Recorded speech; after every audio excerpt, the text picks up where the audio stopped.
Hello, folks. Welcome back to another Monday night live stream. You know what it is? I'm so used to pressing the button that just shows my face. I didn't press this one that shows the guest. That's because I've been in a blind panic for the last 30 seconds. So, yay! As you can see, folks, we have the wonderful Annie from Bad Squiddo Games with us tonight.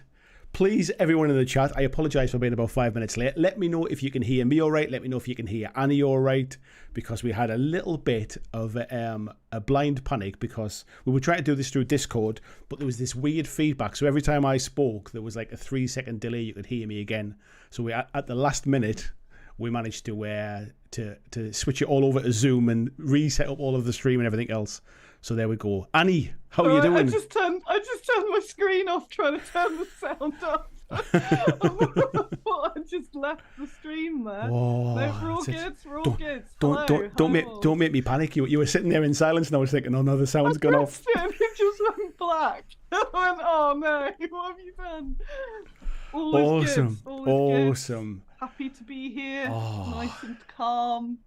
I can relax now. I can wind down now a little bit. I'll just let you talk, and I'll just sit back and just get on with it. So I'm just having a little bit of mess about here. Right? So Annie, for those that don't know who you are, I'm sure everyone does, but for those that don't know, who the devil are you? I'm mucking about. Sorry, I'm just moving your screen down a little bit to make your. There we go. There you go. I'll just move around. No, you're all good. You're all good. That's because it was a last minute panic before. So, So, yes, Annie, for those that don't know, who the devil are you and what are you doing here? I'm Annie, Annie Norman from Yes. Bad Squiddo Games. I'm the owner of Bad Squiddo Games. The boss. The big boss. Yeah, the big boss. And I've got some hair situation going on as well. So I wouldn't know about that. That's alien to me as well. Yeah. We make 28mm figures of women mostly, but we also do a lot of scenics and animals, and a few men, and as of very recently, lots of ghouls. Nice. So for those that haven't seen my latest This Week in Wargaming video, why not, first of all? How dare you not watch it? Second of all, you should have seen a little bit of a preview there of Annie's Kickstarter. We'll be chatting about that tonight as well. We've got a nice little reveal as well tonight, never before seen elsewhere. So we'll be revealing something like that on the chat this evening as well.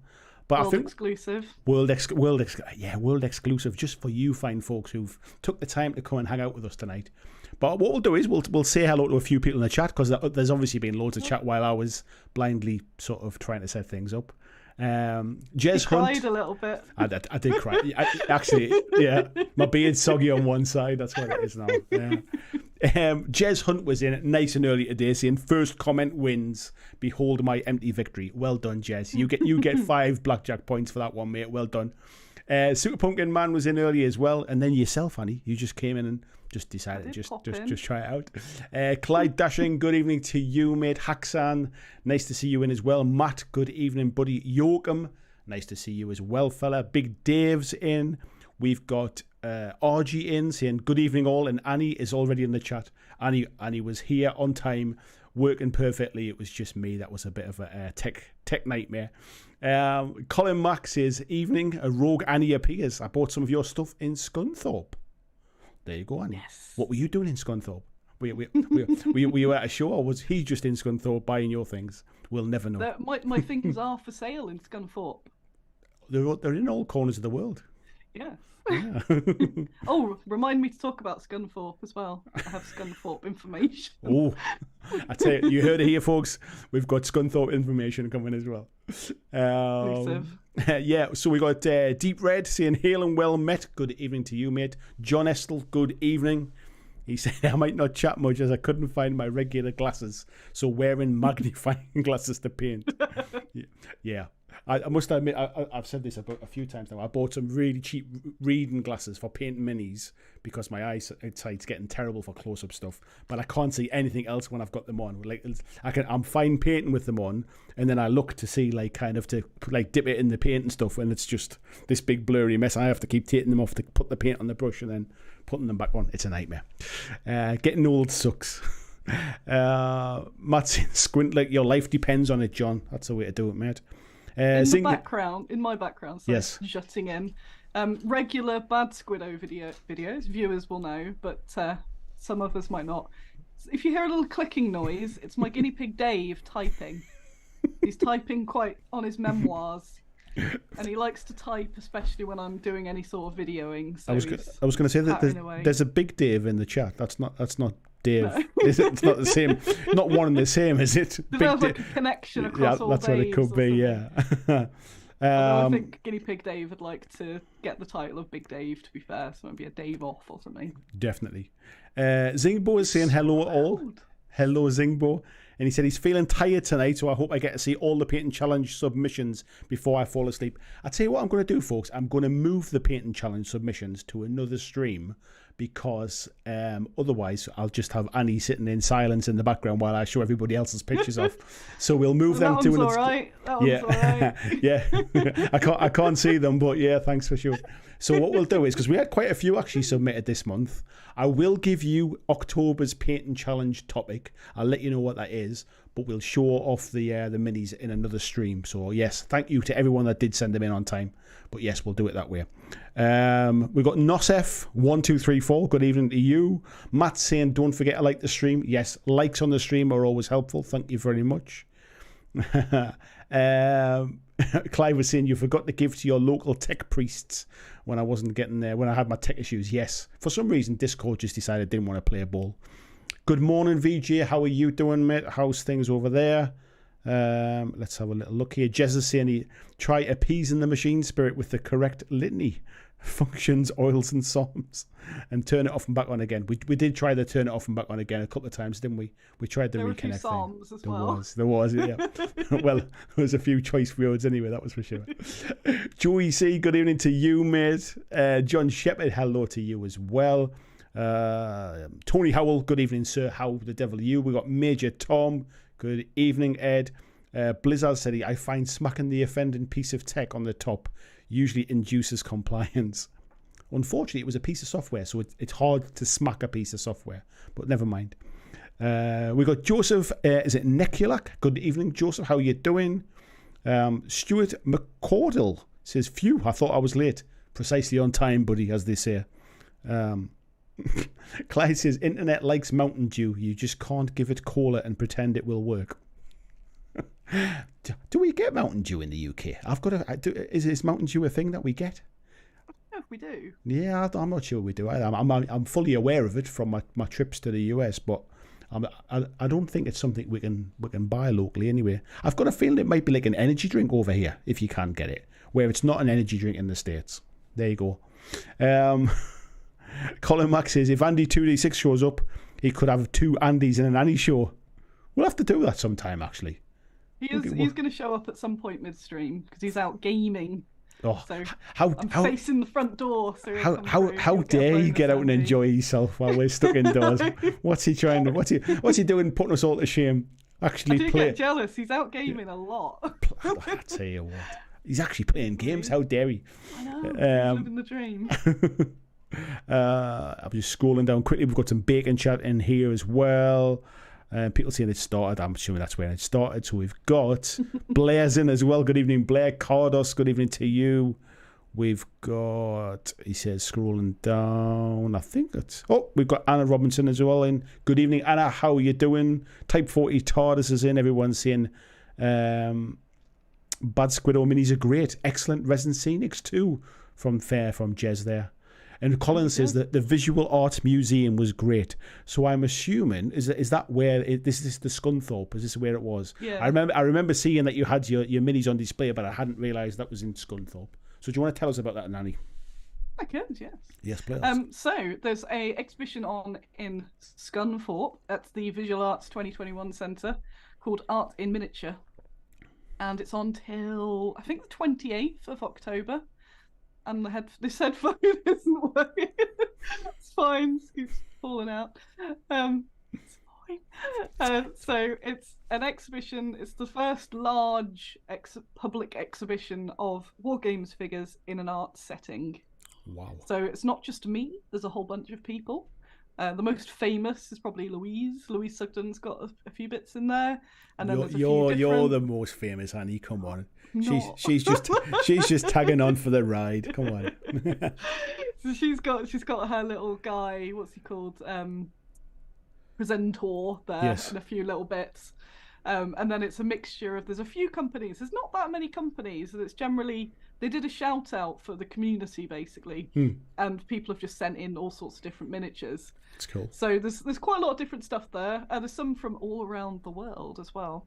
Wow. And they're presented, say, in an art gallery, in an art setting, and therefore it's really good for the wider public as well to appreciate them. And that's something that's bothered me for a while, that the sculpts are so good. Yeah. I'm like, these are the artists, these sculptors. It's incredible. But they're in this weird little pigeonhole of art. It's just toy soldiers. Like, these are works of art. Seeing them displayed like that, and the paint jobs, of course, as well, because a lot of it is there's the painting as well. That's just really, really good. It's weird, isn't it? I mean, people have had ornaments in the house since time began. Like, people decorate their homes with little kind of sort of ceramic birds, or like guinea pigs. Like there's so many things. Like I remember.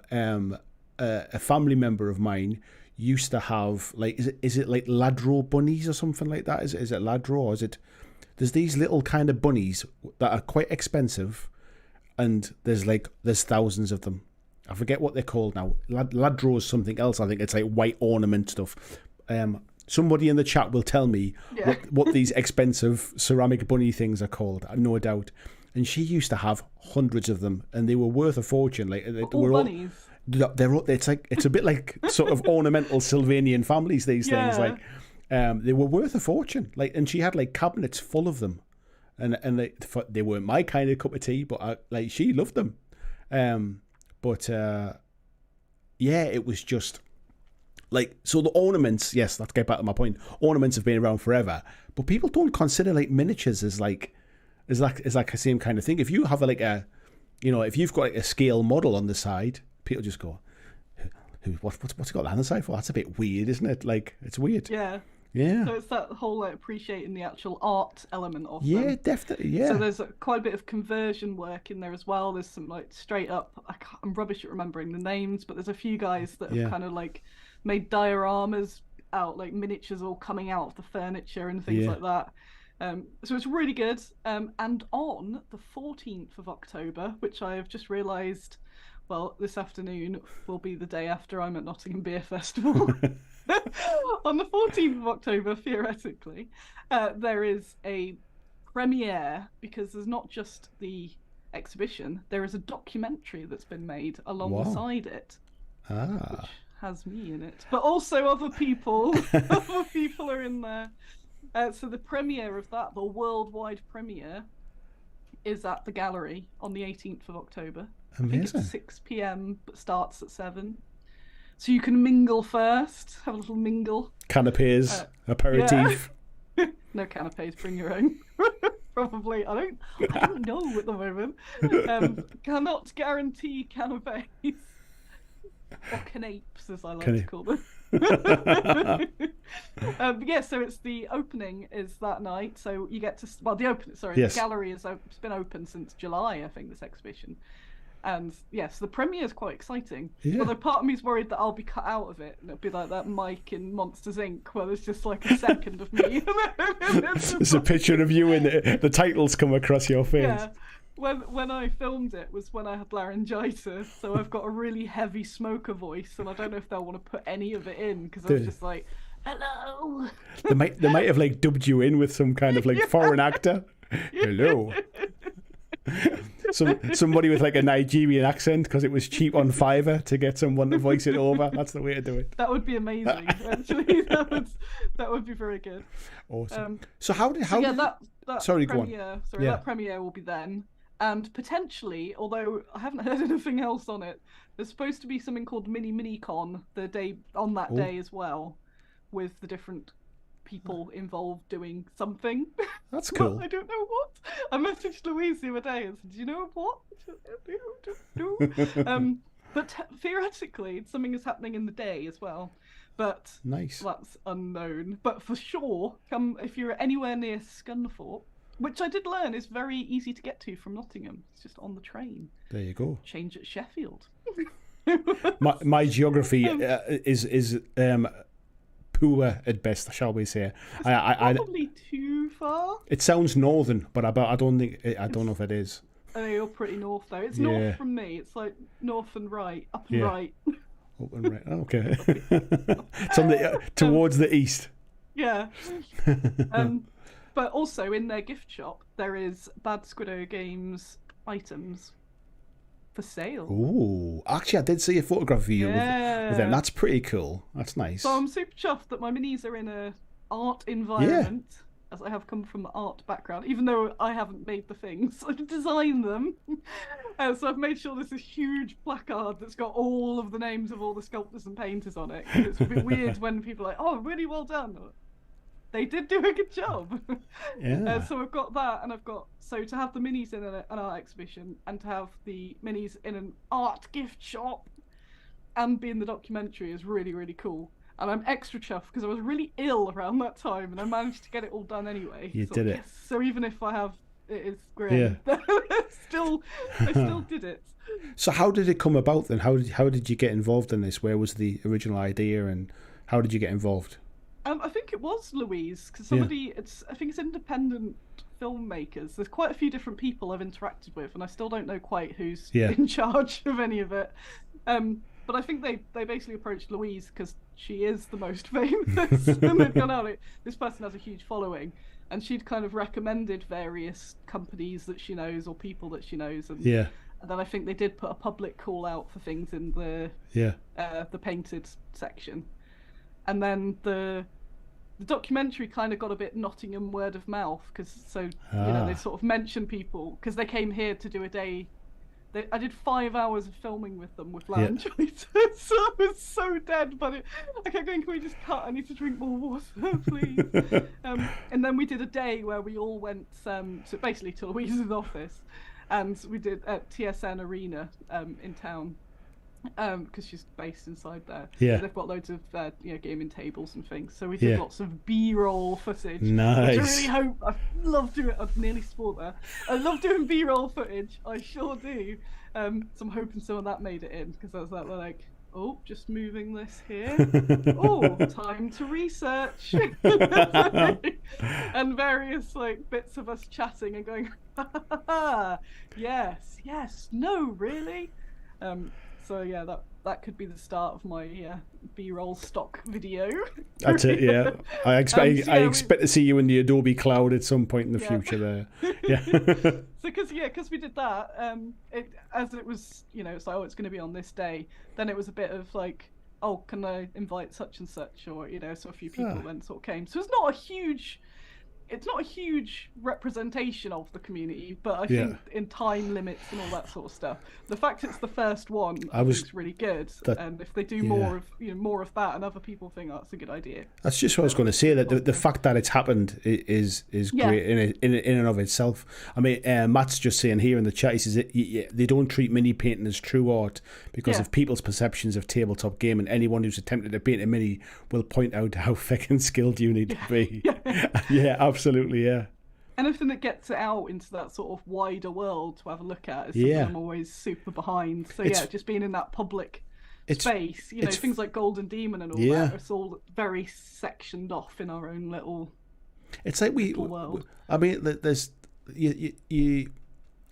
we see like kind of modeling and models in life, like you go to like a kind of like a museum or something like that, you'll see some kind of scale model type stuff. There's all the scale models that we see in like movies and TV shows and sci-fi shows and all that kind of stuff, and you take it for granted. But as soon as it becomes a gaming piece, in people's perception, it's like, oh well, that's not art though. That's a toy. It's like it's a tool or something. Yeah, it's something different. It's a funny one, isn't it? It is strange.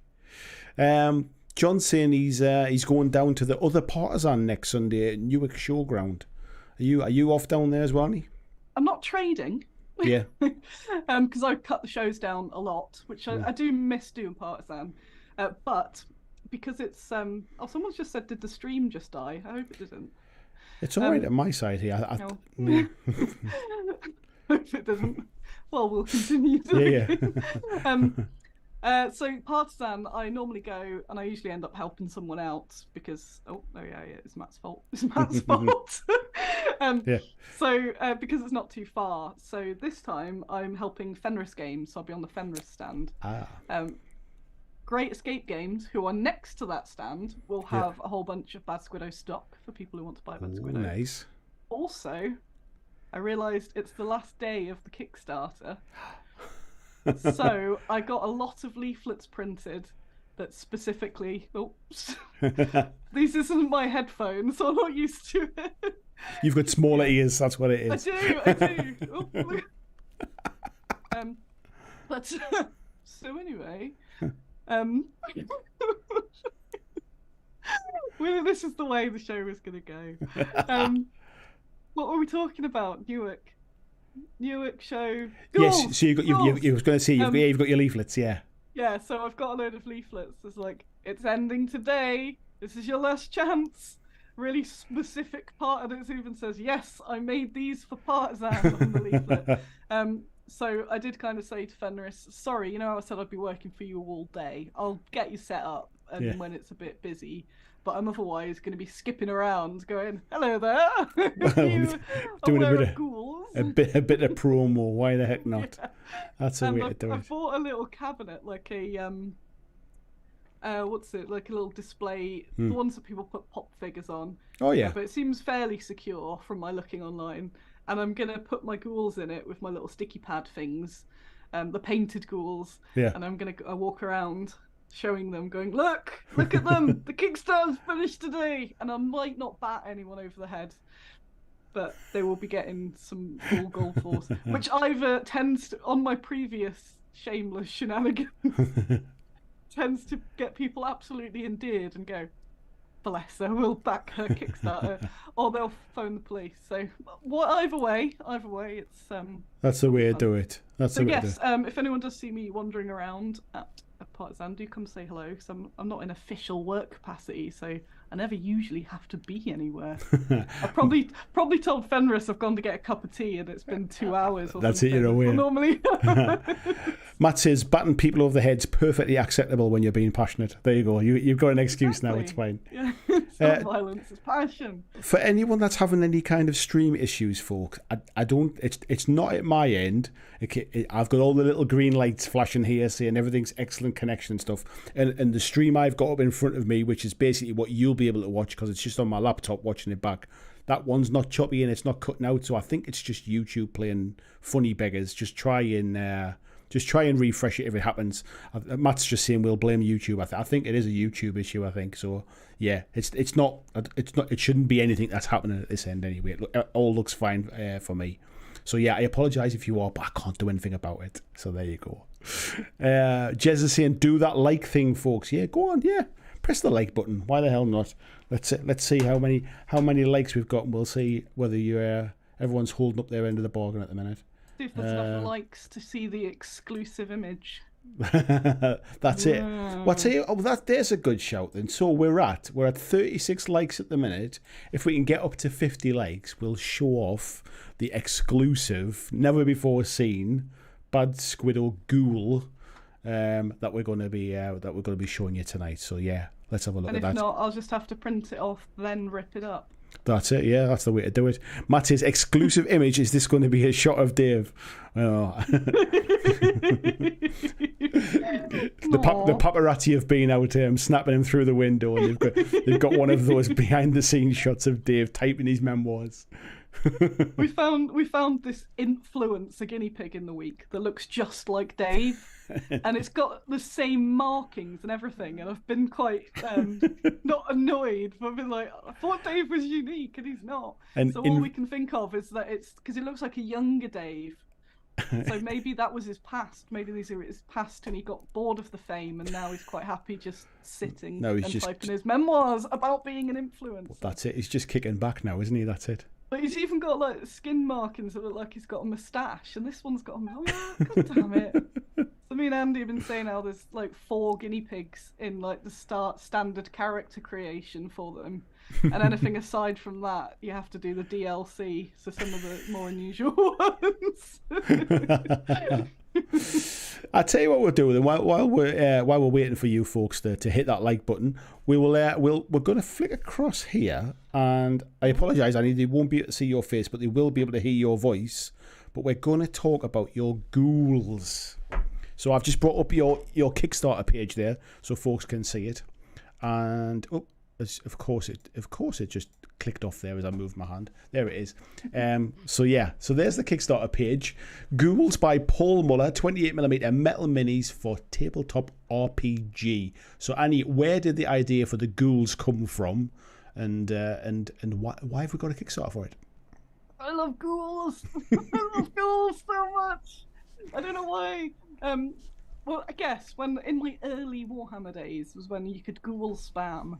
So you always had a million ghouls, and you could always just raise more and more ghouls. I think I got then really into it. It's when I was really early and trying to like find other companies, because at the time I was like, well, I don't just want all of them, more boxes of GW ghouls. So then I got really into finding as many ghouls as I could. And then it got insane. I had way too many ghouls.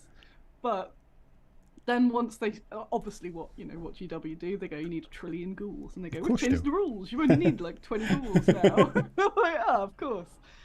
So I ended up getting rid of a load of the duplicates that I had, and then I decided I was going to get as many ghouls as possible, and just one of each.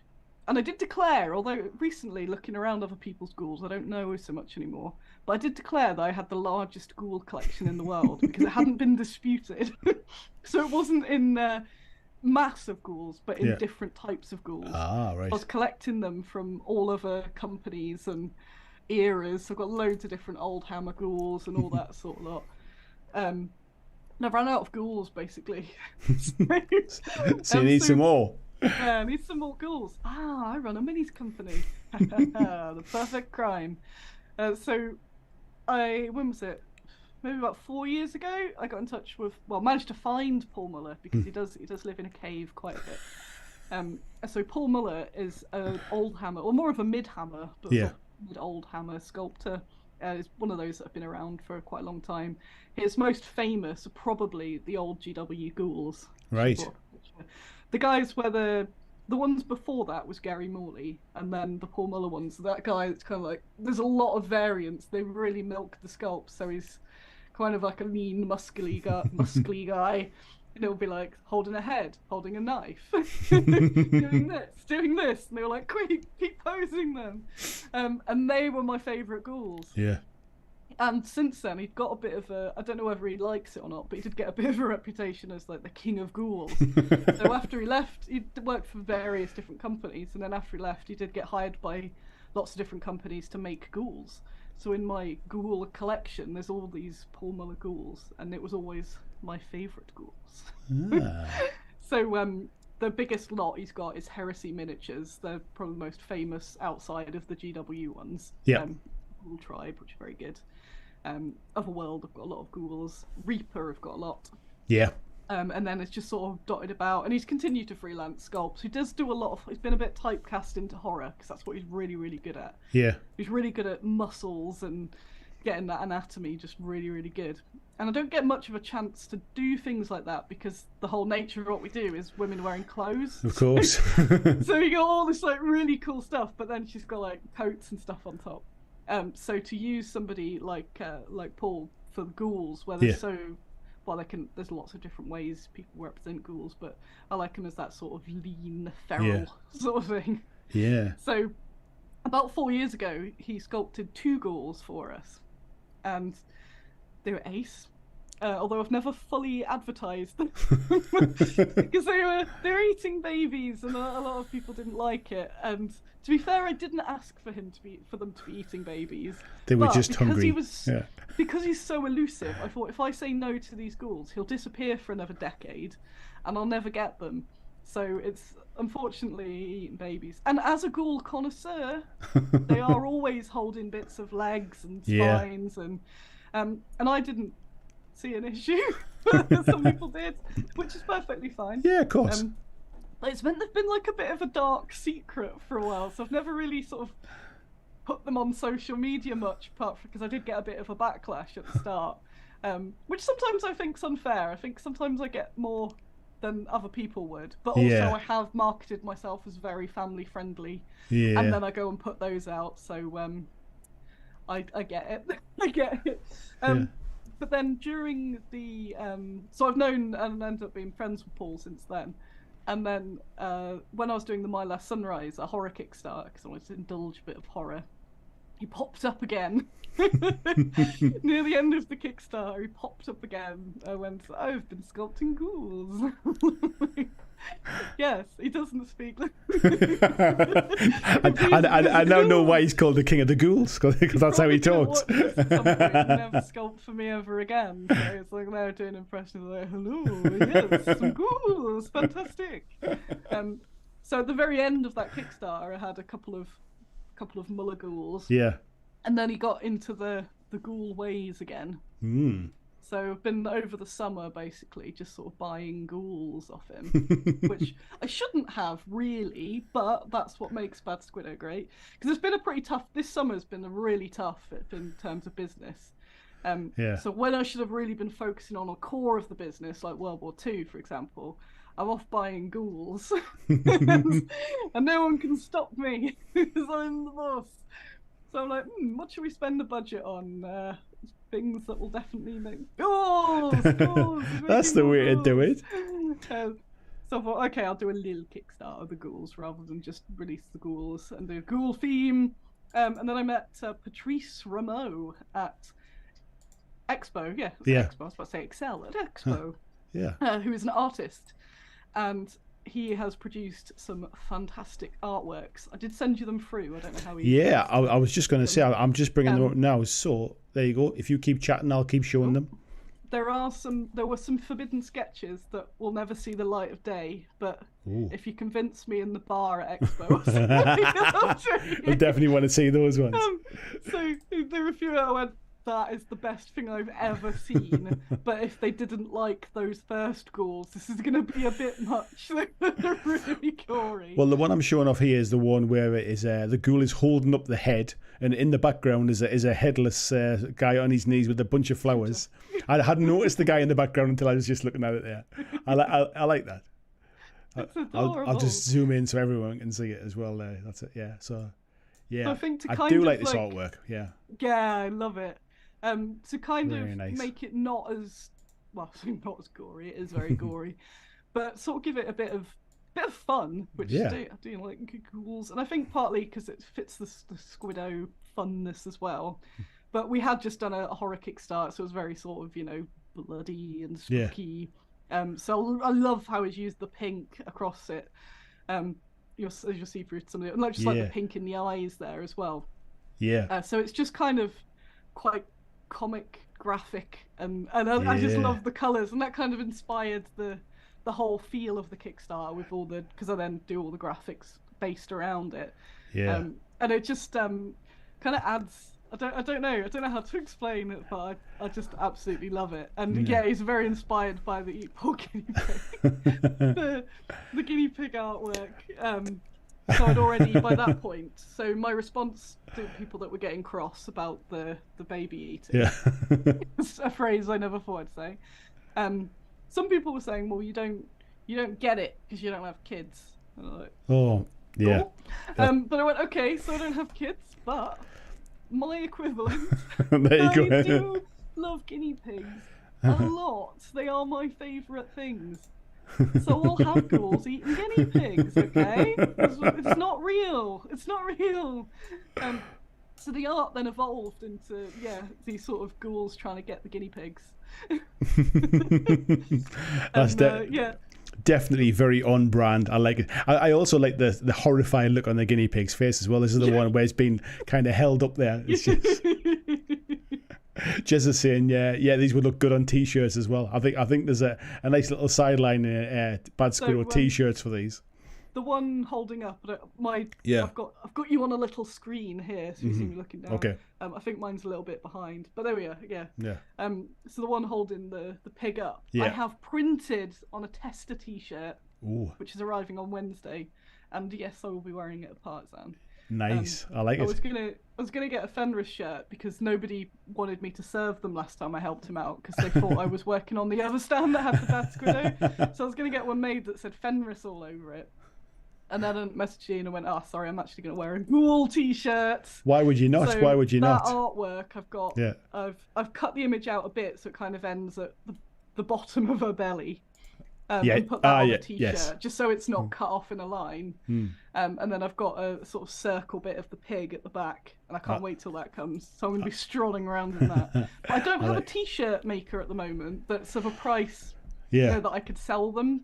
Yeah, I've been getting a few t-shirts made for myself, and obviously people want them. So again, I'm going to talk to some people throughout the week to see if I can get t-shirts added.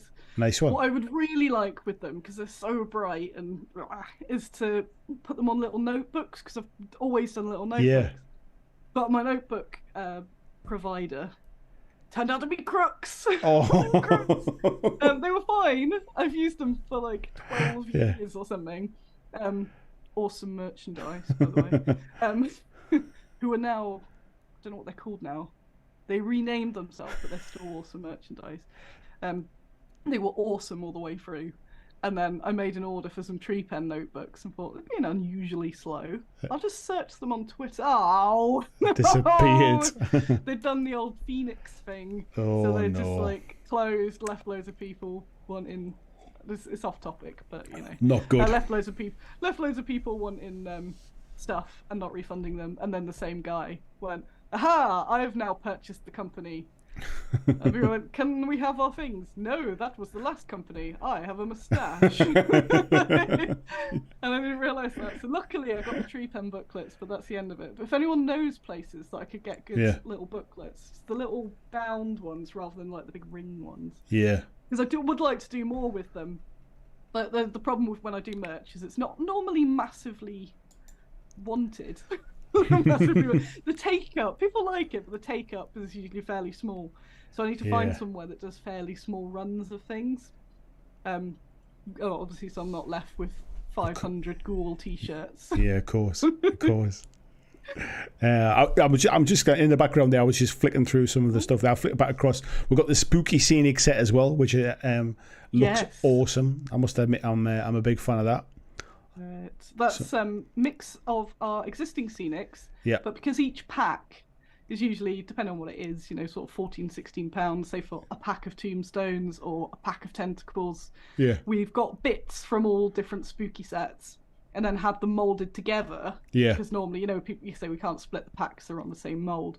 So these are now in the spooky Scenic mould.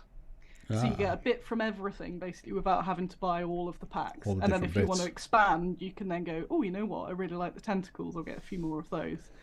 And I'm hoping it's popular. Because if it works, I'd like to turn it into a box set and get actual nice boxes made. So that could be the first of other Scenic sets that I do, which I really want to. So we're talking a lot about, me and a few other companies been talking about, say, at Expo, about how people really want the pick up a box. Yeah. I bought spooky stuff. I need some Scenics. There's the spooky thing, rather than a wall of different blisters. And you're like, I don't know which one to get. It's that sort of auto grab thing. It is quite hard, I guess, like especially when they're not painted or anything like that. So you're kind of looking around to try and see what things are and bits and pieces. I get how people would like that sort of convenience aspect of just buying a box of stuff. Yeah. It's almost like a starter box, really, isn't it? So that's it. Which I want to do with the minis as well. So you just get a Shield Maiden warband. But to get these things into nice boxes is more money. Everything is more money, and everything is getting way more expensive. It's like as everyone is experiencing, costs are going up, and purchases are going down. So trying to juggle all that sort of stuff. Oh, absolutely, yeah. Fun. Yeah, I'm flicking through these images here for folks as well. These are cool, man. I must admit, like there's so much character in them, isn't it? Like you don't like. It's one of those things where when you zoom into a mini, you can sometimes lose the impact of it. But these don't seem to. These just seem to get like more and more detail as you kind of come in, and you see the teeth and you see their eyeballs, and I love it. I love so they're painted. A lot of them are painted by different people. Yeah. But the one back again because I'm watching on a delay. Some of the I should probably just underlay it, to be fair. But a few of them, the latest ones that were painted by John Morris, he's given them a bit of a fisheye look, especially that Ghoul kid that's just got like one big fisheye. It just looks really good. I've had so much fun. I've been photographing them all week, and I should be doing other things, like have enough photos of them now. But the office, I've just got everything out. So I've got all this different scenics, so my own scenics I bought that have been pre-made. Yeah. I've got a bunch of Fenris stuff that I've stolen, a bunch of Rubble City. So I've got this space in the office, which I love, that I could just sort of get it all out. I've got loads of tubs of scatter, so I put them down, and then I like dust salt bay it all down there, sort of evening bits out. And then I'm just like, yeah, that's it, ghouls. And the lights, I've got all different lights and stuff. And that's something I'd wanted for ages. So I've been building up this terrain set, and now it's like, yes, an excuse to use it. So even though there's only 12 figures in the initial bit, I photographed those 12 miniatures so much. They look so cool. In every situation possible. Yeah. But I want people to see them and be like, oh, this is what you can do with them, rather than just like, hello, I'm a ghoul on a plain background. So there's so many that people still haven't seen because I've been trying to restrain myself from just posting all of them. Well, that's it. You have to drip feed the information, don't you? That's the way to do it. I'm so impatient. I want to be like, look at all these really cool things. We've got a background Andy who's appearing as promised. As promised. Now he's navigating my wires. No funny business going on here at all. Look at him coming in all happy because he's been gaming. No. There is horrific business happening behind here. I wouldn't even know how to describe this. I'm not sure how you describe that. I don't know. Hello. Please focus on internet broadcasts. Indeed is done. I don't know how I can politely describe that in any sort of way. That's something I didn't expect to see. I'm a patron, kind of this one.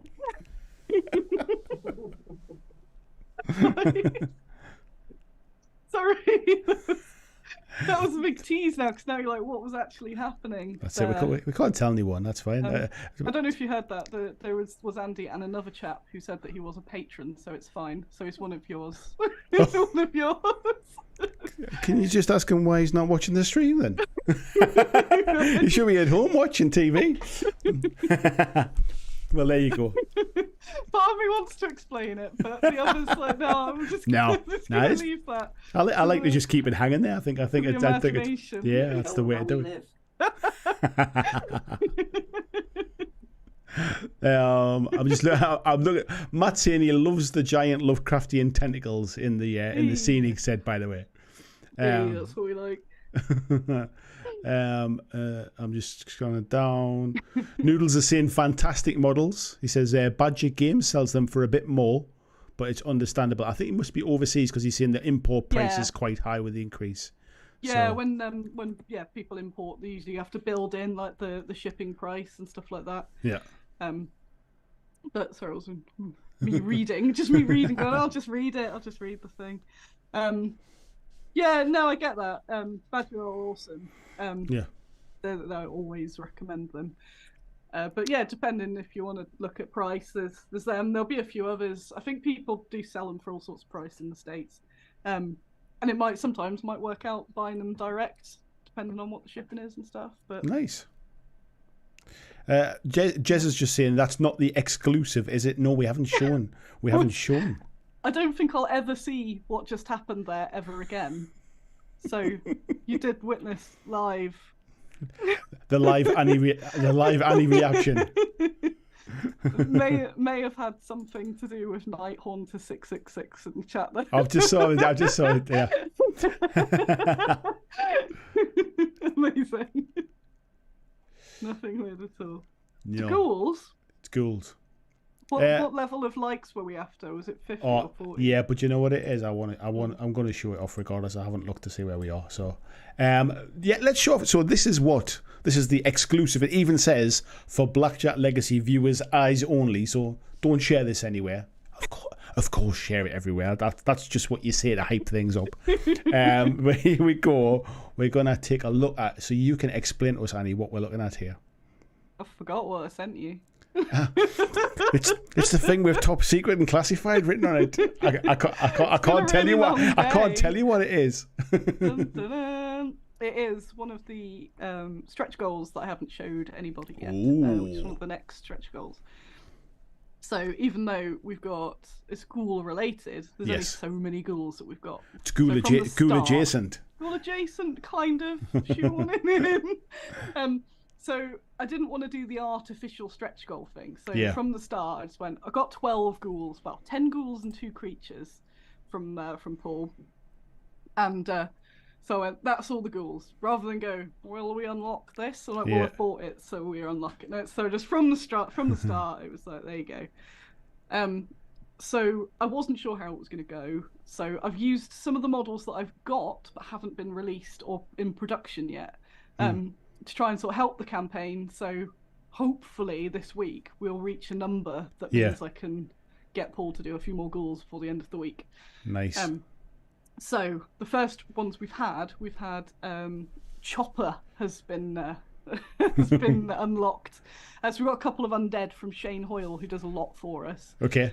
So they're things that I kind of collect Shanes throughout the year. But they were done a bit after the last horror, so I've put those. One's been unlocked. One's going to be a backer number. So if we get 140 backers, then that will be out. I'm just popping that up on the screen now for folks to take a look at there. So we've got Chopper there as well, the Restless Dead, and he's unlocked already. She's unlocked. Yeah, with a name like Chopper, I just assumed. It even says she's decayed down to just the bone and a few stray sinews. There you go. And then Dawn, the early riser, is unlocked at 140 backers, and we're currently at 102. So not a million miles away. Not a million miles away, folks. So that right, Dawn the Riser. And there we are. Never do free unlocks. No, and there's the classic adventurers there as well. The silhouettes. You all know what they are now, don't you? So yeah. Oops. Oh God. Let me bring them back up so folks can see them. Yep. A couple hours of me fiddling my ear. There we go. I'm pressing all the buttons here. There we go. They're back on the screen. People can see them now. Yay! So yeah, these two. Shane's been into doing some homage miniatures. So yes, if you feel like you have seen them before, they are based on some very old figures. Sort of modern reworks, but still with the classic. So he's kind of going through some of these older classic. Yeah. Older classic ladies. Nice ones. I should stop doing this. Let me just read the comments there. Yes. So yeah, as always, if you kind of release things in Kickstarters, they do better than standard releases. Yeah. And they're kind of there. And I'm not going to be doing a fancy release for a little while because after this, I have threatened that I'm going heavy World War II for a while. Yeah. I've indulged the ghouls. So I thought, well, if I put them in with this and they can help that out, it's because it's been really weird trying to explain to people that I'm doing a Kickstarter as a Kickstarter is kind of supposed to be done. Yeah, that's it. Yeah. Like, well, where are the extra goals? I was like, well, I haven't got them in my pocket. Like, the idea of the stretch goal is if it goes over what we'd like, then there is the money to do the things, but I can't get the things done without the money. Yeah. So yeah, I'm kind of treating these little ladies like little ghoul helpers. Although I could have them as sort of ghoul slayers, but I just really like them. I've got on the screen now. They're so cool. They're so cute. They're cool, yeah. Yeah, Jez is saying they're awesome. Matt's saying I do dig the kitty hat. Noodles is saying the Barbarian Lady's cool. Jez is saying these have a great Pulp 7 TV kind of vibe. Yeah, they would work. They would work lovely in a 7 TV type game.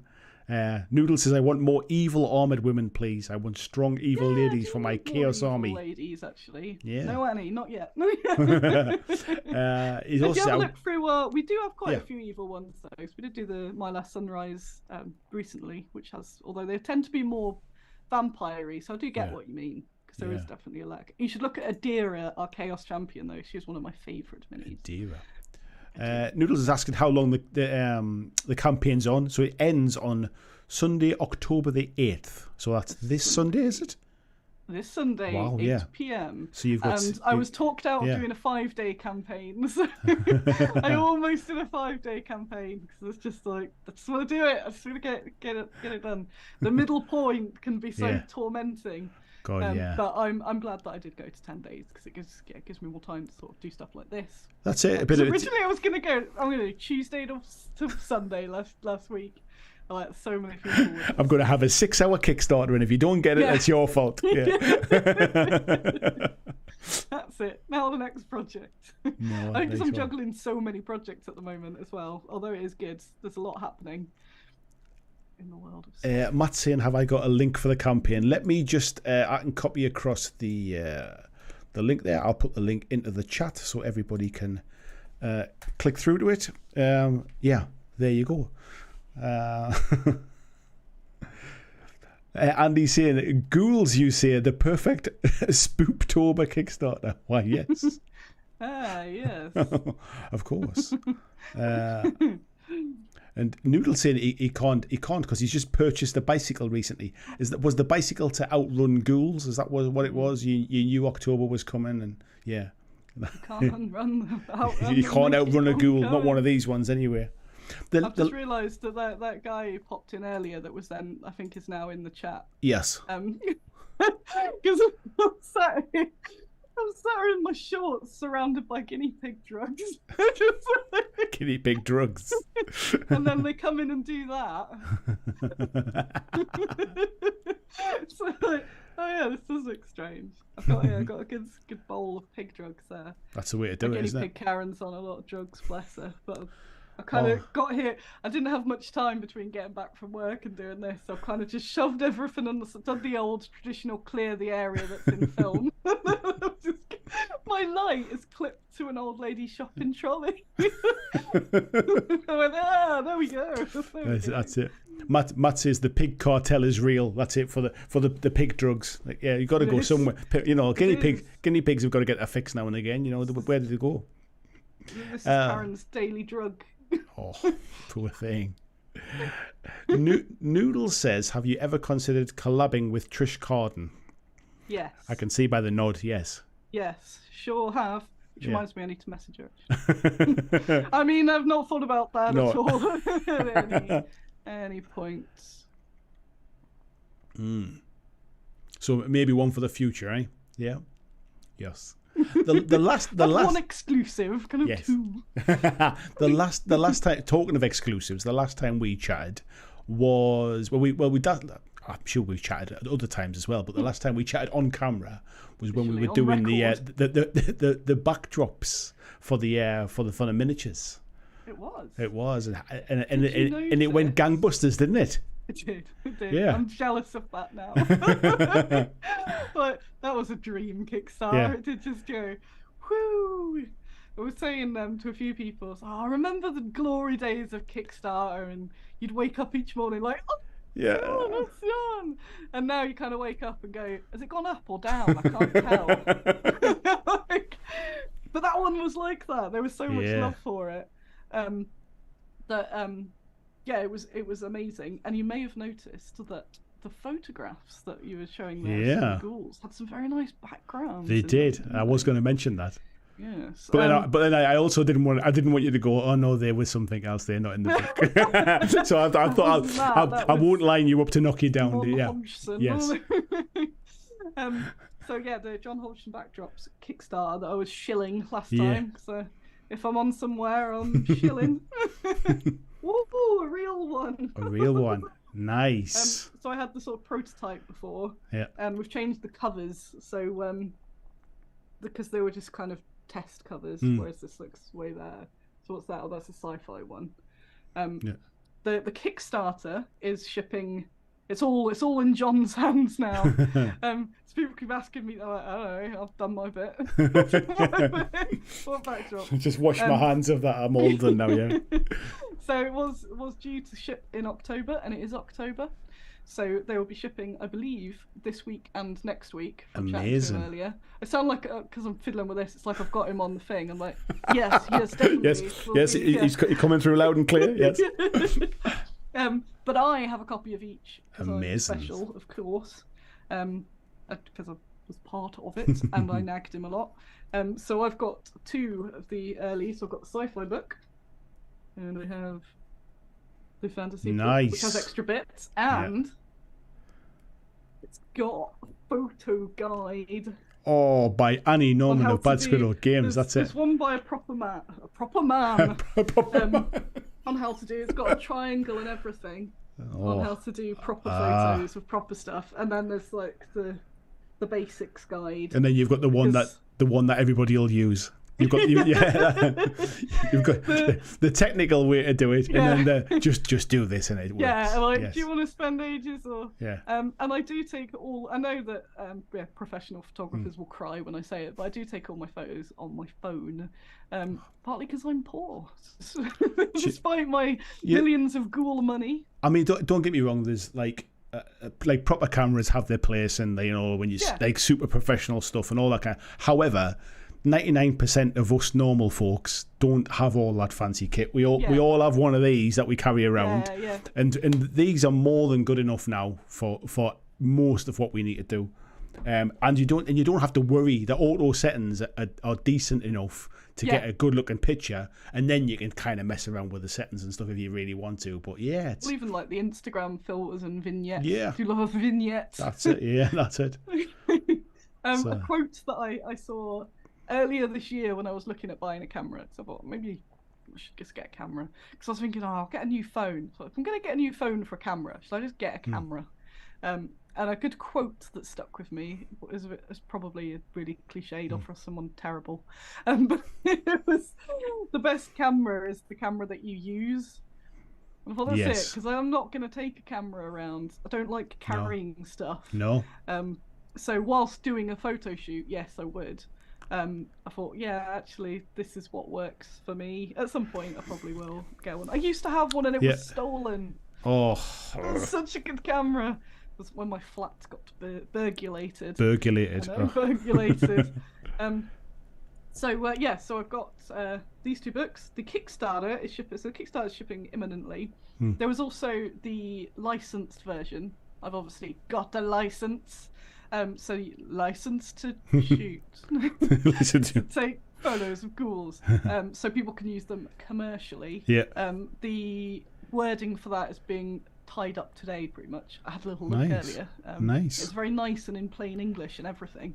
Very, very easy to get. I think John's been. How dare you make it easy for people? Yeah, I think John. I was thinking of in The Simpsons where they're learning about heaven and hell, and there's a bit with the Sunday school teachers there going, yes, the ventriloquist goes to heaven, but the dummy doesn't. So, John's been getting a lot of those different questions. So he's very basically like you can see the exasperation within the license. I think it's quite a skill. That's it. So soon, basically, because I wanted to make sure that people were like, how come Annie's using them, but we don't even have our books yet? Like, so it was part of it. Exactly. Not just a favourite. I've got my name in there and everything. Look, it's me bending it. Look, Annie Norman. In lights. So other people have it to use very soon for personal and commercial. Nice. The commercial license, and it's just so good. It's even better. So I used most of the fantasy book when I was taking the photos for the campaign. They look awesome. They look really, really good. There's a few extra ones. My new favourite is this one. It's so nice. Oh, I like it. Again, if it looks like there's a light glaring on it. No, it doesn't actually. It's not. It's because I've got a mega It's because the light's right there. Yeah. But you'll see through my photos that that's not what happens when you take a normal photo.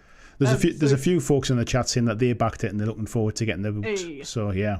And thanks for that, because a lot of backed because you mentioned them. So that's all right. So if you back the Ghouls tonight because of this, you should mention BlackJack Legacy. Yeah, it always helps, folks. If you I just know where you've come from. Yeah, it's nice. It's always nice to see BlackJack arenos out there in the wild, backing things and there. It's good though, isn't it? When you recommend stuff and then it works, and you're like, oh, I have so much power. Well, do you know what it is? It's funny you should say that, and I don't see it as power, but I see it as it does come with great responsibility. I'll be honest, because what you can't do is you can't say this is really cool when it's not really cool, because then somebody buys it and they go, that's not cool, that's a heap of crap. So whenever I do say something's really cool, I genuinely think it's really cool. Like, because I would never recommend something that I like that I wouldn't buy myself, kind of thing. So with these books, I got not bored, that's a terrible word, because I took so many photos for the promo. I kind of got used to all the pictures on it. Yeah. So when they arrived, there's some new ones, but also this got me way more excited than I thought. So the sci-fi book was one of the stretch goals. Yeah. And I'm more of a fantasy person than sci-fi, and this book is it's because of ghouls. I keep getting closer. Did you know? It's ghouls are for all occasions, and so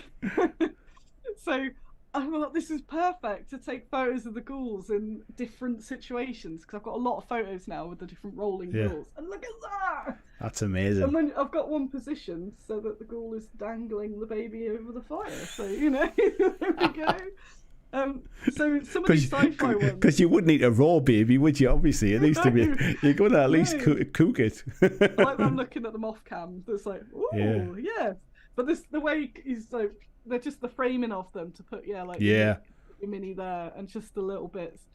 And then there's a few bits where I thought, ooh, you know what would be good? So I've already messaged him like, right, so for book 3, what are we going to do?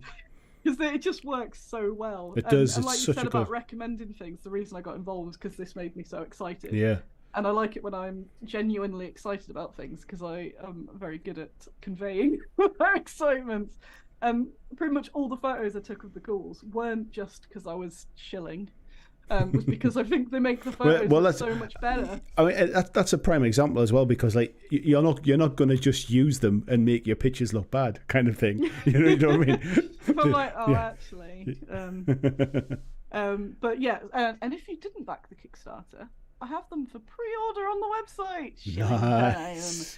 And there's a little dealio if you get both of them, and they should be shipping around the end of the month. So to get all the Kickstarters out first, obviously. Everyone gets sorted. Yeah. And then I'll be getting my big wad of books. Nice one. Around the end of the month, I'll keep people updated. So yeah, they're on the website. There's a little category. I don't know, a little category there. It has been a very long day. Going, yes. I've been up for many, many, many hours. Nice one. I came in, ran, ate a yogurt, and then sat down. I've had one of those days. I've got a bit of a busy week this week, so on Wednesday I'm going to Manchester in the morning, because one of my friends is having a leave and do from his job. He's been working there for, I think he's had like 35 years working for the same company. I used to work for him as well. He's a friend of mine, but I used to work for him. And he's leaving after 30 odd years. So he's having a leave and do in Manchester. So I'm going down to Manchester Wednesday morning. I'm staying overnight. I come back on Thursday night, pick my little boy up from school.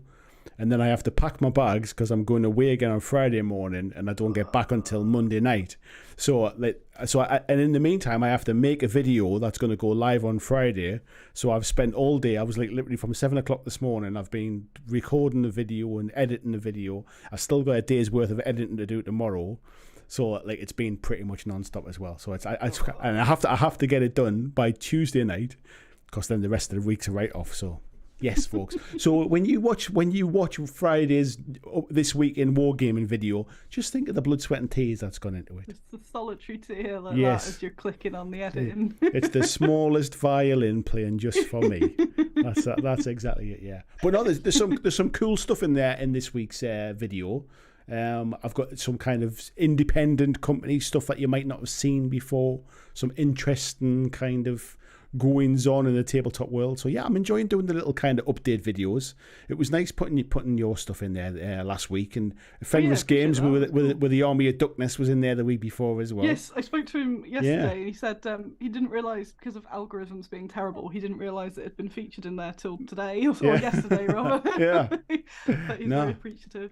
He's just been on the painting phase. I've just been watching about half an hour of it before we started tonight. So I did about half an hour. Yeah. I do like the chats that the guys do on the painting phase. Obviously the one with you on was the best, Annie. Obviously. Not that I look at other people's numbers and be like, I've got a really low number compared to the Warhammer people. Well, Warhammer, it's always the same, isn't it? Warhammer's always going to kind of eke that kind of stuff out.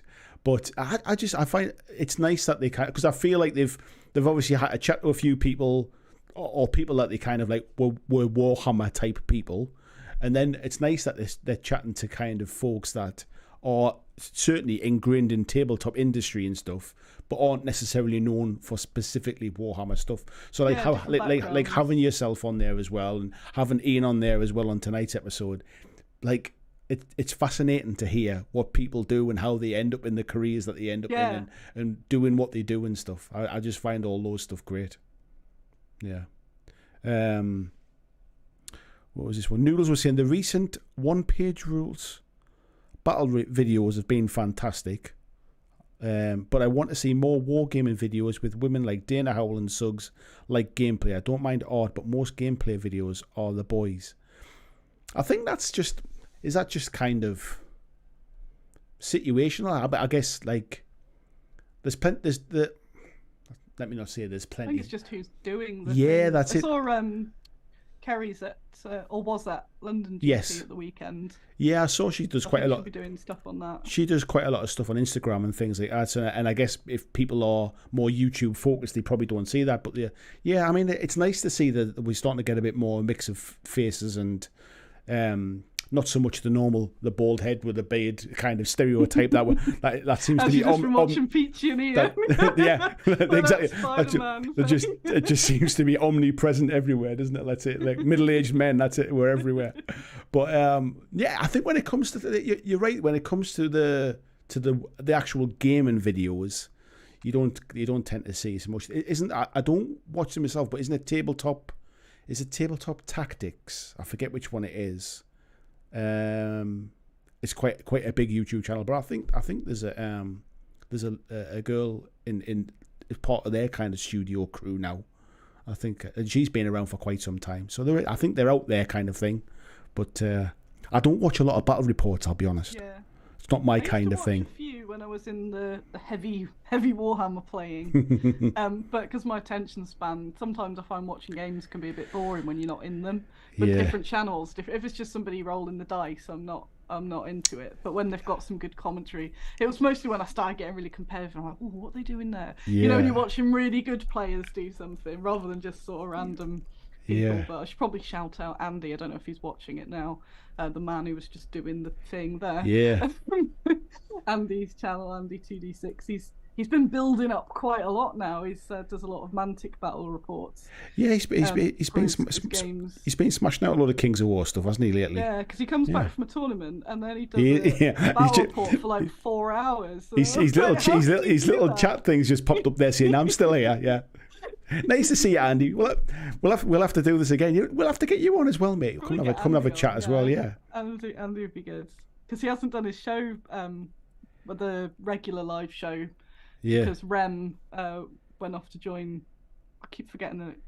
I keep getting the bands mixed up. I think it's Fine Young Can. It's not. No, it's not. It's what they call Fun-Loving Criminals. Fun-Loving Criminals. That's what it is. Yes. Rename bands. When you said Fine Young Cannibals, it completely threw me and it went out of my head as well. Yeah, it's nearly the same abbreviation. Yes. So he hasn't been able to do the Andy and Rem show because he hasn't got a Rem. So you should definitely do a show. I'd happily chat nothing but rubbish for an hour or two. We can talk about Andy's various gaming exploits. He's been doing a tournament. I was just going to say. But he's been running tournaments as well, though, hasn't he? Yes. Yeah. Oh, Not yeah, just taking part in them. He's been running stuff. I was kind of sort of living vicariously through the photographs on Facebook, and it looked awesome. Looked really, really best good. dressed competitions. I did see that, yeah. I like that. You know, there's nothing wrong with having a bit of different stuff in events and things, because I think we always think of tournaments as uber competitive, like tryhards and stuff like that. And that's not, when it comes to wargaming, 90% of them are not like that. You're going to get some that are like, you know, people are really wanting to try and win this kind of thing. But the vast majority are like, people just want to get together and play some games and, you know, show off the cool models they've been painting. Or have a reason, have an end goal to actually paint an army or something like that. Like, there's a tournament in 3 months' time, I'm going to paint an army and go to that tournament kind of thing. So I think that was where I lost a lot of my motivation Yeah. when I stopped doing events, because it was always that deadline. And then I've tried to replicate that the last couple of years, and then I just have to cancel the thing because I haven't got it done. I'm like, I'll definitely do it. Oh, no, ran out of time. Do you play so much these days? Because I know you used to be quite the big kind of Warhammer Fantasy tournament player, weren't you? I was almost at as many tournaments as Andy doing Warhammer. But no, not so much. I'm getting a bit better, but Andy's watching, so he knows the truth, and he'll be going, nope.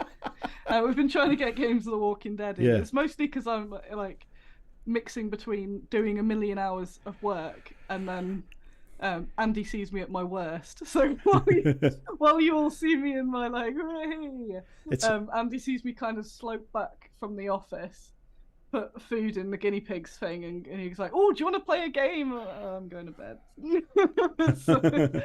But no, I've been building stuff up for Walking Dead, but I would like to be playing more. We did play Gay Sauna the other week. I did. Was it for Andy's birthday? I did see some photographs online. Yeah, that was brilliant. Definitely want to play some more of that. But yeah, I've always been playing more board game type things, but I need to do more. I've just been so burnt out. Been really struggling at work, pretty much for chunks of the summer, just with mega burnout. So coming back from not being in work, I was just like, I don't really want to do anything. So what I have been doing is playing loads of the Witcher 3.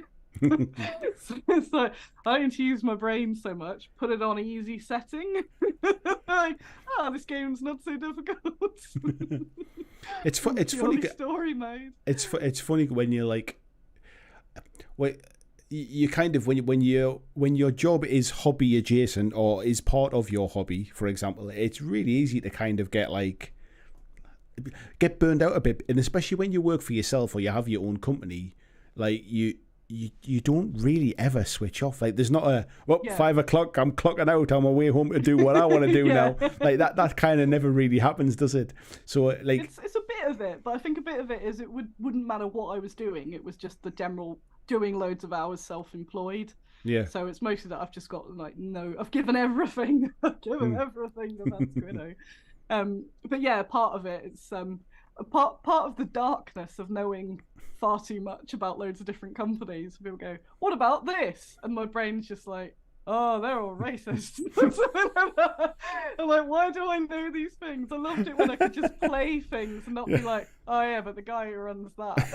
Like, oh, those. Oh, didn't they screw over? Yeah. Oh. He knows too much. Like, why do I know these things? It was better when I was just oblivious to the evils of the world. Just sitting there in my own little kind of ivory tower, forgetting about everything else.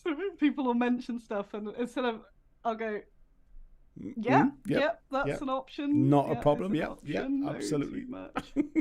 Also, Andy talking about Gay Sauna in the somebody Gay Sauna Kickstarter and board game into the search. I would recommend. Yes, make sure you put board game in. Don't just put it on its own. Otherwise, I mean, by all means, put it in. But you're not going to find the board game. I would suggest it won't be the top hit, shall we say? It is a very fun game. You know, some games they kind of have that shock factor or something. Yeah, and then the actual like body of the game, you know, where it's based around a meme or a web comic. Yeah, not say any names. But the actual like basis of the game, it's like, oh, it's skinned well, but there's a lot of good skin in Gay Sauna.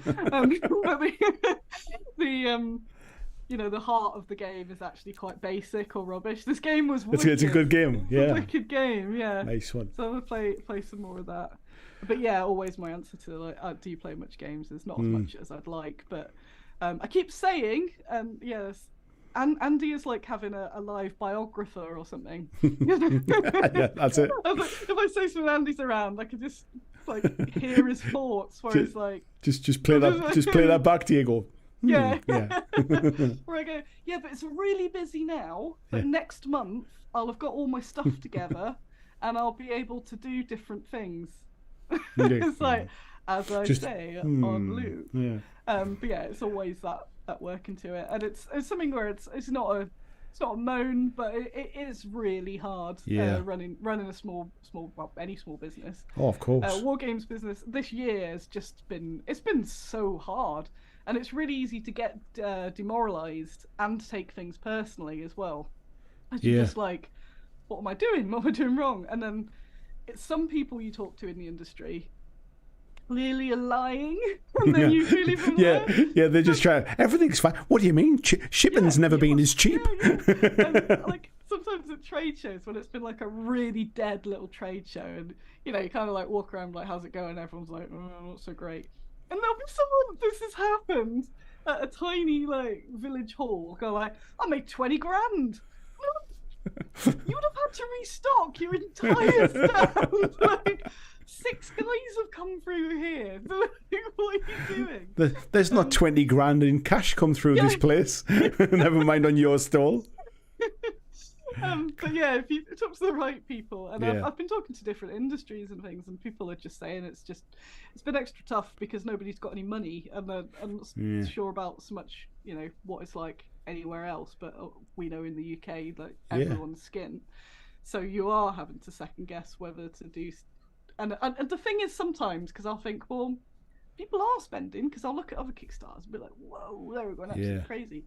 But I think there's lots of different nuances as to what people are spending money on, and it's not a personal thing. But obviously, because I suffer from various collection of mental health issues, it is really easy, especially when you're really tired. And so I was really suffering from burnout earlier in the year. And I was going to quit and become a vet nurse, because that's not stressful. Not a vet nurse. There's a shorter training and specialise in pigs. To still do fancies. Could do it on the side. She makes models and saves pigs. Feels like a 70s TV show. I like the sound of it, yeah. Who is this woman? It's Pig Minis. But yeah, when like all that's combined, and then you've had like the worst month you've had since opening, basically, it's just really hard not to get into that spiral of doom. So I'm doing okay at the moment, but it is a daily fight with the doom. It's hard because you can't say too much about it. I'm quite good because I do my little lives on Sundays, and I tend to give that like a little frank, almost like Annie's diary. Week 7,000. Still poor. I completely understand it, because like on a different kind of scale and stuff like that. Like what I do as well, like it's still my job. Like it's still what pays the bills, kind of thing, and it's reliant upon people watching. It's reliant upon sort of me coming up with ideas and being.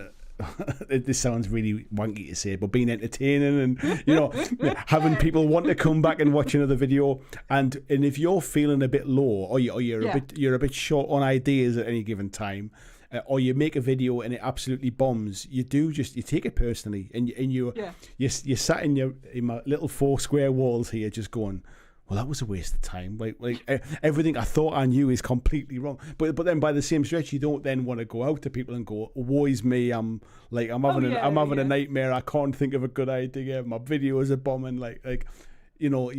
So you have to put on the brave face, and you have to kind of just plow on, don't you? There's someone in like the Amazon packaging warehouse going, "Oh wow, your job sounds terrible." Exactly. Yeah. You've got to think of content. Have you tried cleaning out the drains? I'll work in the I'll work down the sewers for 12 hours a day. Oh, okay, yeah. Like, there's always somebody worse. Everything's relative. It is sort of thing. Definitely. But yeah, like if something doesn't sell, there's that psychology of, if you say, oh, this new release hasn't sold very much, instead of, oh, I'll check it out, your brain goes, well, why not? There must be something wrong with it. So you can't. But then it seems wrong also to be like, whoa, thanks, guys. I can't pack orders fast enough. So trying to find a mid ground, which is why I really like my my Sunday show, because it's nice at not just plugging my Sunday show, but Please, it's like plug away every Sunday 10 a.m. That's it. Sometimes I don't. Sometimes it's Monday, sometimes it's an evening. But in that sort of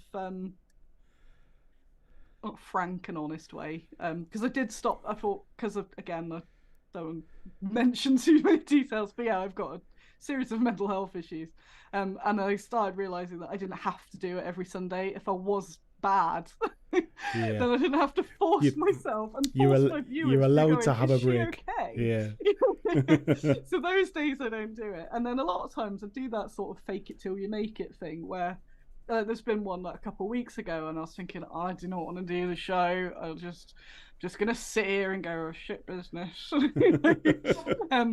But so I was like, okay, we're gonna do it for 10 minutes because I'm not great, but I do have some stuff to talk about. And then it was like 40 minutes later, and I was like, oh, I've been backing up and we've been chatting about all this stuff. So it is good. And yeah, I never want to just moan, because this is my dream job and I love it. Now I'm protesting too much. I love it. I do. But because I've been suffering unrelated to work. And then because that's your whole thing, it all just comes in. And obviously, as you know, if you're off sick, you're not making money. And then and I've had a lot of time off sick, as well as with my brain, but also everything has happened to me this year. I was saying to someone earlier, I was like, oh, at that point, like between when I had the laryngitis and the concussion.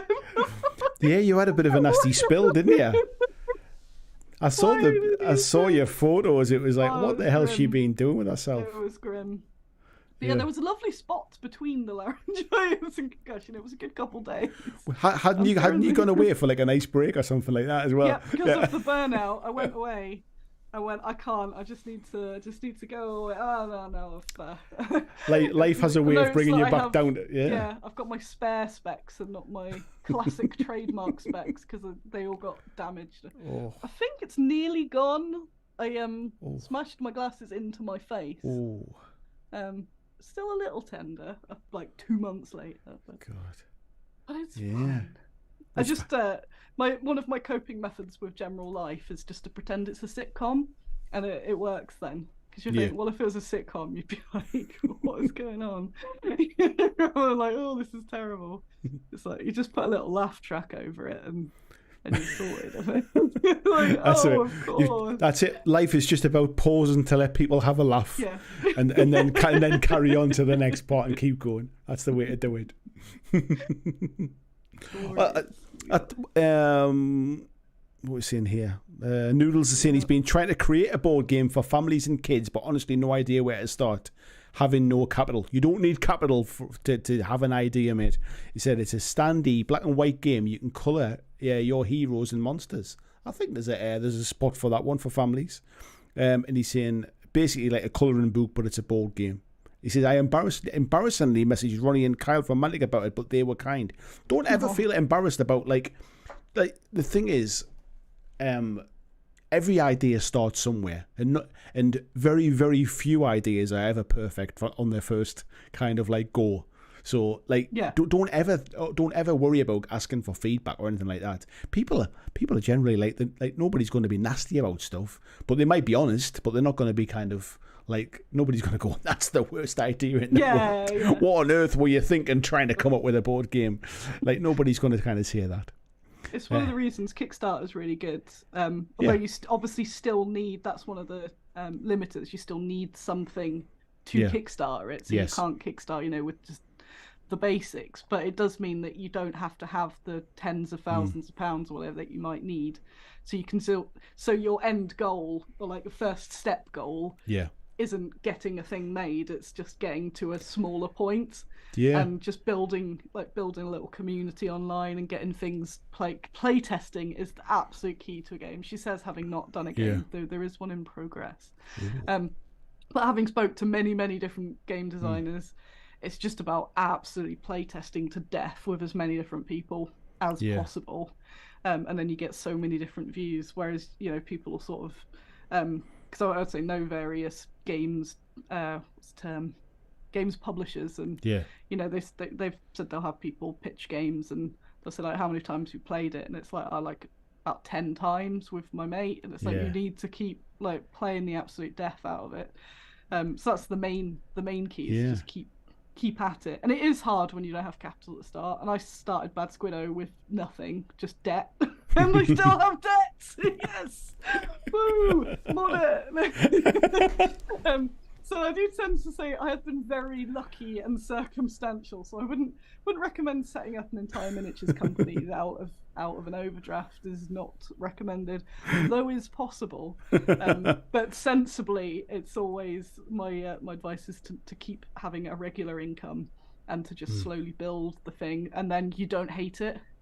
I've been lucky that I've never hated mine, but I think it's specific as well because I just love it so much.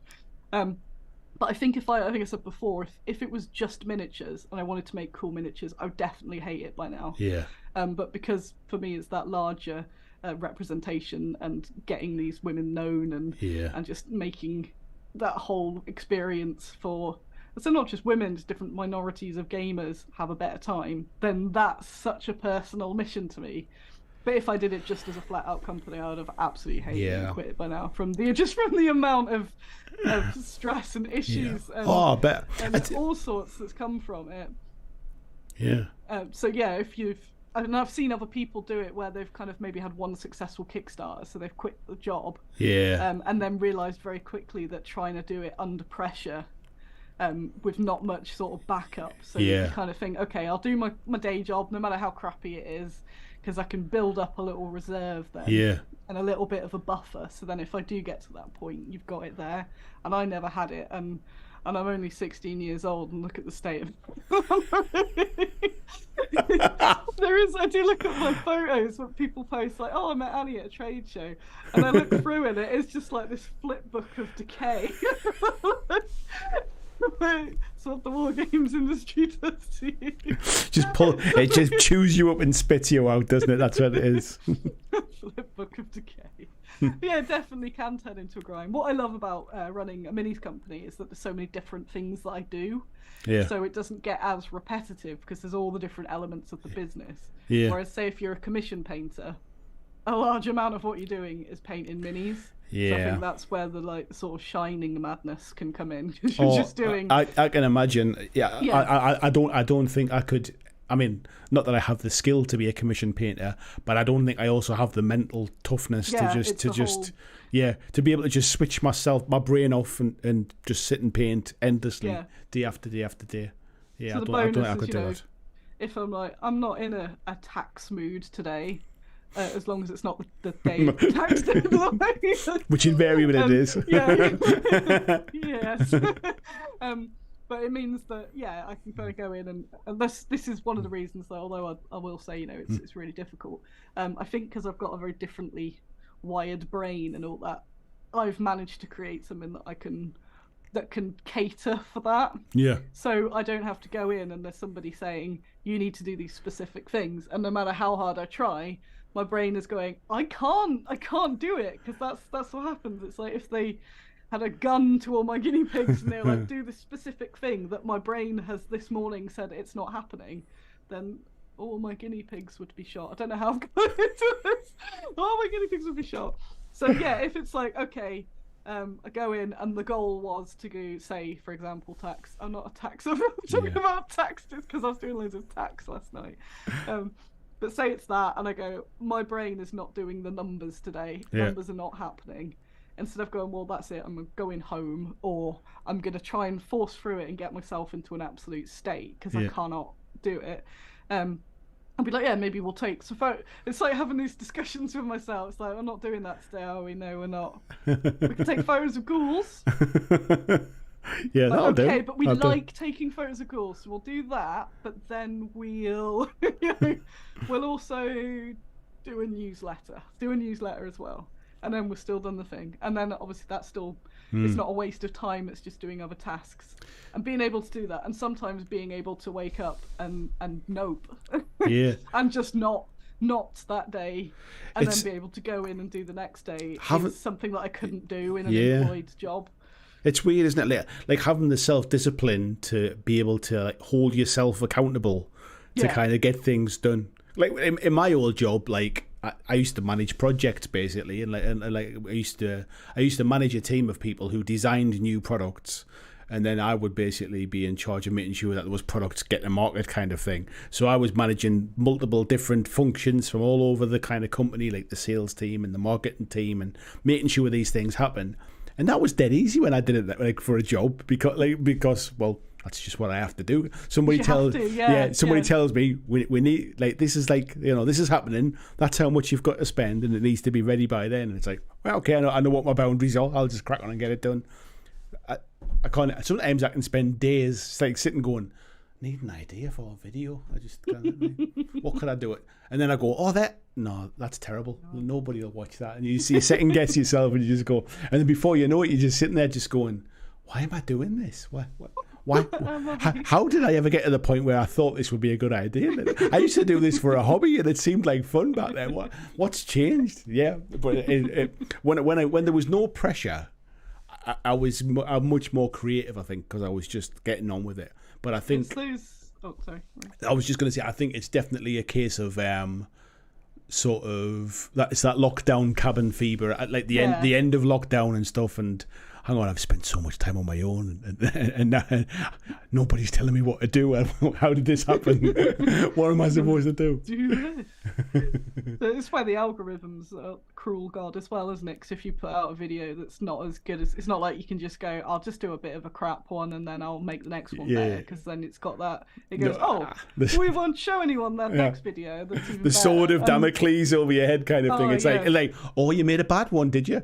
Oh, we're not going to show anyone your next one. It sucks. I do watch quite a lot of YouTube. Weirdly, I listen to a lot of YouTube. Because I think I said it's my flex, where I go, oh, I haven't got much money, but I do have a YouTube Premium subscription.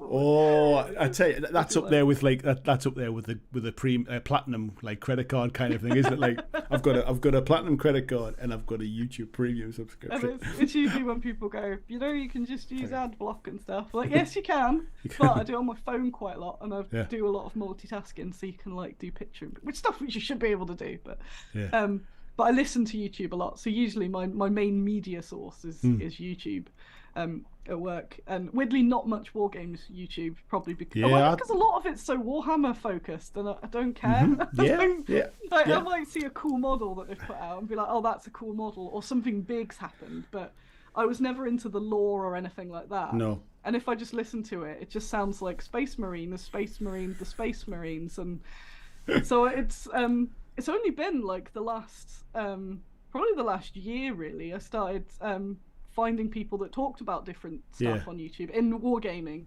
including your channel. I was talking to somebody about that earlier as well, about how like finding the channels that aren't just pure Warhammer.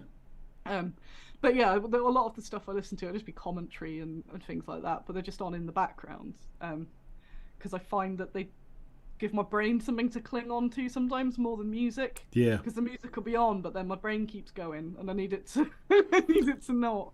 I know exactly what you mean. YouTubers just talking about the perils of the algorithm and stuff.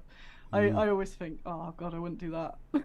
It is a funny one, because like my morals tell me to stick to kind of what I believe in, and like sort of and do what I want to do. Don't sort of be beholden to the algorithm and all that kind of stuff. But sometimes you have to just kind of accept that, if you want to swim in the same pond, sometimes you've got to, you just got to do, you've got to feed it a little bit sometimes just to keep in the game kind of thing. Because otherwise, And to be honest, I've been probably completely sold out when I've been doing these weekly kind of news videos things, because the whole point of it is, I know Games Workshop release something on a weekly basis, and it's popular, so I'm going to include it, because how can I have a news roundup and not talk Yeah. about the biggest company out there kind of thing? And also there's a hook to bring people in. And if I can bring them in, I can then tell them about all the other cool things as well. It's like, look at these Space Marines. While I've got you, have you seen these army of ducks, and have you seen these ghouls? And like, it's that kind of thing. And that's always been the whole point of it, is like, you know, like talk about, and nobody really talks about the whole industry. Like, do you know what I mean? Everyone talks, especially when when you're reliant upon the clicks and the views. Then the wise person would say, well, you go where the eyes are, kind of thing. You know, you preach to the choir, but.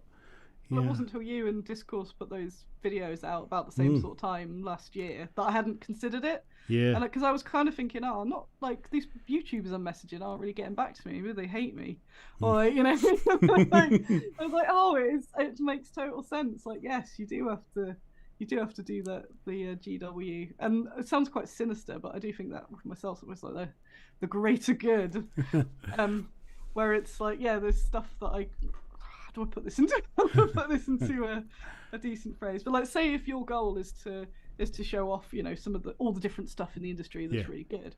If you don't cover Games Workshop, you can't do the other stuff because you don't have the audience. No, so you've kind of just got to do it to do that. But you almost as well. You almost seem biased by ignoring the biggest company. Like if I talk about, it's still news. Yeah, but it's still news, and they're still releasing stuff, and people like it. It's like me kind of talking about, you know, having a football channel and saying I refuse to talk about Manchester City. Yeah, you know, they might. I know they got beat at the weekend, but you know, they might win most of the games, 99% of the games, but I'm not talking about them. Like, so I'm having a Premier League roundup, but I'm not going to talk about Man City kind of thing. Like it's madness. Like, so so that's kind of what I thought, is like, it's a double-edged sword. Like, it's a way to try and play the algorithm a little bit, but also to still get the message across that I'm trying to get across, that, you know, there's a whole manner of things that's happening in the world of tabletop. So I think one of my sort of equivalent things that I was trying to think of, say, an example of, is people will send a lot and be like, oh, look, this company's done a really terrible thing. Are you going to confront them publicly or something? And then I think, my company's based on feminism. Am I going to be a terrible feminist if I don't get involved in this? And then there's that whole, like, yeah, because if I start a war on Twitter with a large company, that then just gets me even more knocked down people seeing my things. Because I have to pick my battles all the time. And the amount of stuff I see and just go, concentrate on the good. Concentrate on what you are doing. Because people and they'll tag me as well. There'll be something like someone, you know, release a really sexist miniature or something, and they'll tag me like, "What do you think?" And I'm like, "Am I betraying the cause by sort of Homer Simpsoning away into the hedge?" And I'm like, no, because I'm just gonna. That's the horrible phrase about getting shit on you or something. I can't remember what it is, but it does. These things have a habit of blowing back, don't they? Yeah. That's not fighting again. Like, no, there's plenty of people that can do that. And it's like, if I want people to see me and to see, I'm trying to think of an example that just doesn't make me sound like a terrible person. I think it's like gritting my teeth. You know, like I've been to trade shows where organisers of trade shows have been really misogynistic to me. I've been like, there's a real. What I want to do is tell them. And I'd like to stick up for myself and all this sort of stuff, but then I won't trade here, and I won't be able to show the good people who come here this sort of. But I have to talk, and then I feel like I've kind of let people down, because I'm like, if I told someone about that, they'd probably go, "And did you? You know, did you kick off?" And I'm like, no, because then the people that will suffer from that will be the people at that show. So that sort of example. I guess the cliche is sometimes you've got to lose the battle to win the war, haven't you? Kind of thing. Yeah, it is. Yeah, and there's a fine line between what does Annie stand for, like what does she support and what does she stand for, and what does Bad Squiddo Games like pretty much the same. it is, but there's fights you might want to put yourself into that you wouldn't want to put the company into, and kind of have the name associated in that regard. So And that, yeah, even it's if it is just, me on something, it's still me who represents Bad Squiddo. So it's, yeah. You definitely, still, Jez is just saying there. You got to pick your battles. I think, and I I think I would be battling all the time if I did. And I'm already set back, I think, from the start by not having that huge capital at the start. I have experienced a lot of crap for being a woman creator and creating what I do, generally women clothes on, when it's not really nasty ghouls. But by that, I'm already back a few notches, and I feel like sometimes I have to do, it's that thing where you have to work extra hard to be recognized at the same as, say, a bloke who's doing a standard job sort of thing. Yeah. So I could just make it even harder for myself when I can't, because I need people to see the things. So there is a lot of tongue biting and a lot of me going, But so like at Partisan on Sunday, Partisan is a wonderful show, and so all the organisers there might be my favourite organisers. But without a doubt, there will be somebody there that makes me go. Some underhand comment, yeah. But what I would say is, as an outsider looking in, that both yourself and Bad Squiddo Games has a name for trying to do it the right way. Not do you know what I mean? Not like, how can I put this? There's fights you might not want to get yourself involved in because it's not the right kind of place. But you've never compromised what you stand for. Do you know what I mean? And that's different, because there's kind of buckling under pressure and bowing to people, but and actually compromising your own kind of, your own morals, if you like. But it never feels that that's what you've done. So you might not have taken every fight on the chin kind of thing, but I think you've.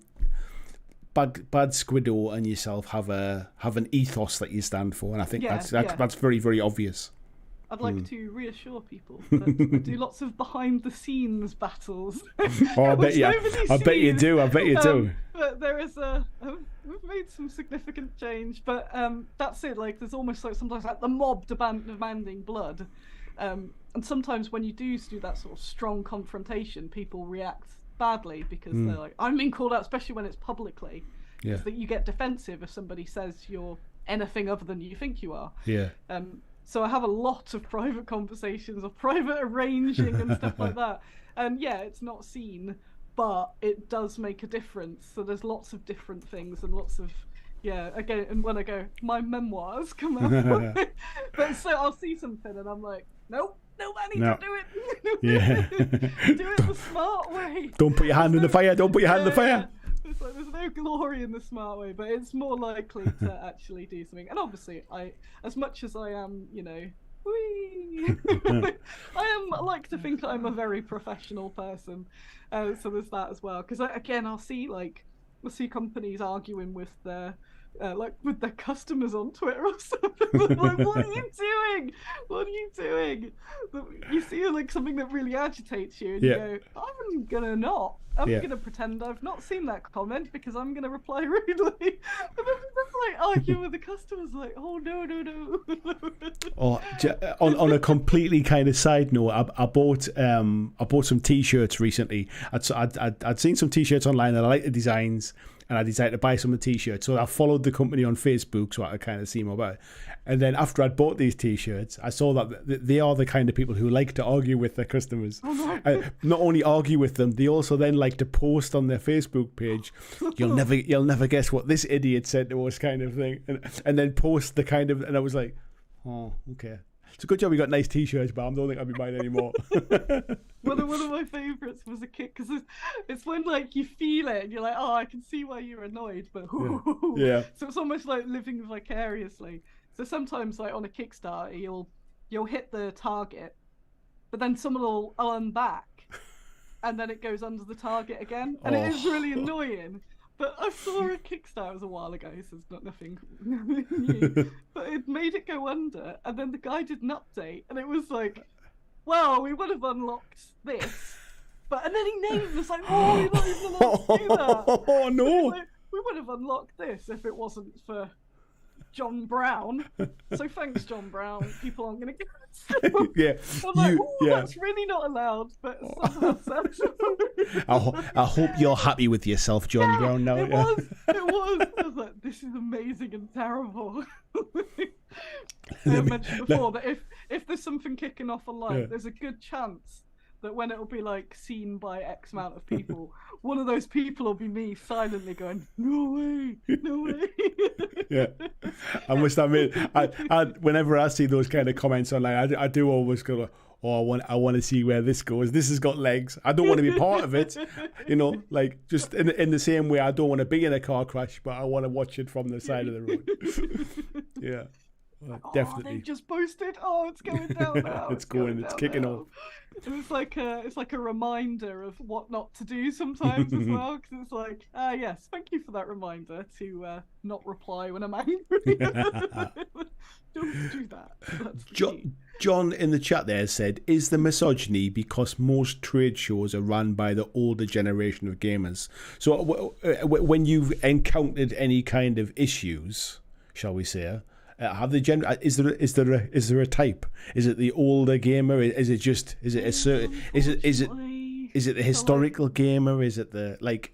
There? Well, there's the difference. The difference of whether it's from the organisers or from customers, or sort of, well, not necessarily my customers, but people at the show, customers at the trade show. I don't get as much as I used to. I got way more mean comments when I ran the dice bag company, when I was the dice bag lady. Really? And most of them now, I think, are so used to me that they tend to say the things as they're walking away. Not to your face anymore. Usually when I've got someone on the stand, they'll go, oh my god, they're just so like, yeah, it's fine. You're allowed to not like the thing. But it's quite funny. Like, sometimes people walk by, see a woman on the banner or something and go... I re-listened to an interview I did, can't remember what year, 2017, I think. Yeah. For morbid reasons. One of my best friends, Mike Hobbs, died a couple of years ago. Yeah. And it was the Meeples and Miniatures podcast. I used to listen to that, yeah. Yeah, and someone had mentioned that they were listening, to back episodes. I thought, well, I haven't ever thought to do that. So I thought, I'll put that on and I can hear Mike talking. And then one of the ones that came up was the interview, because we did a couple of interviews. So I was listening back to that, and it was nice. It was also like a what do you call them, time capsule sort of thing. And I remember then in that there's a bit where I'm saying about one of the shows where someone walked past and went, whatever next. Like became a meme from it. It's like, whatever next. What is this? It's madness, isn't it? It's some of them it's just like almost shows where in the past they've barely had to deal with women, and it was especially when I started on the scene, because my partner at the time ran a war games company that was entirely different and entirely separate. But yeah, it'd be that sort of like, all the little ladies got she's got a little side thing, as she and yeah, it'd be like, Annie, you've got a chance to be at this show, so just whereas I don't get so much rubbish now. I definitely will on Sunday, because I'll be antagonistic and annoying. Hopefully I'll wake up and be on one. It's like the moodometer when I wake up. It's like, am I going to be all quiet, or am I going to be like this? I would take it as a failure on your behalf if you're not antagonistic enough that somebody comes back at you. You're trying to sell something, woman. What are you playing at? I've got such an annoying combo of like loving antagonizing people and being really sensitive. So I go out of my way, go like, and I go, oh no, they don't like me. What did you expect? So yeah, we'll be running around ghouling, but maybe they'll probably be quite happy with the ghouls because they haven't got clothes on. Maybe. Well, yeah. I haven't had any of the comments yet, but I think I've pre-warned them. Because it's female, mostly. Well, it was mostly female ghouls. Then we got a few more chap ghouls. If we get Paul to do some more, they're going to be more lady ghouls. But whenever you do like a woman monster, immediately you get, looks like my ex-wife, looks like my mother-in-law. And it's just such an old comment, and it's like, why did you marry a ghoul? Like, it's a ghoul, that's on you. And it's just like, just a weird comment to make. And it is like, jeez. So, and, and the equivalent is, say GW release a new giant or whatever. Yeah. No one goes, oh, that's like my ex-husband. Or like, don't fancy as much. And you've just got to make sure that other men know that you're not attracted to this monster. And it's just so bizarre. And it's that cliche that both entertains and enrages me. So I think every time it happens, I print screen it and send it to a mate and go, here's one. I found one. So doing an all-lady, well, mostly lady Ghoul Kickstarter, I was like, oh, here we go. And I think I made a few posts like preparing myself for it. And then I think they've all been like, say it. They've been put on warning. Or it's just because interactions online down all over. I'm not getting it. It's just depressing. Where's all the hate that I crave? Yeah. I don't want to antagonize. But the leader for it as well, especially, is the Ghoul matriarch, is my absolute favourite. I had to part with her today. She went off to the casters. Oh. I was sort of like, want to wrap them up in their little bubble wrap blanket and like sort of veteran music. Just tuck them in. Have a good sleep. Enjoy the journey. I'll see you on the other side. Well, I won't see you. You'll be all smashed up from the moulding process. But I'll see you clones. I'll be fine. This the matriarch's larger as well, and I really liked designing her because I wanted the matriarch to be different physically, so you can kind of tell her apart. And there is that like not history, tradition of the leader of the ghouls being larger.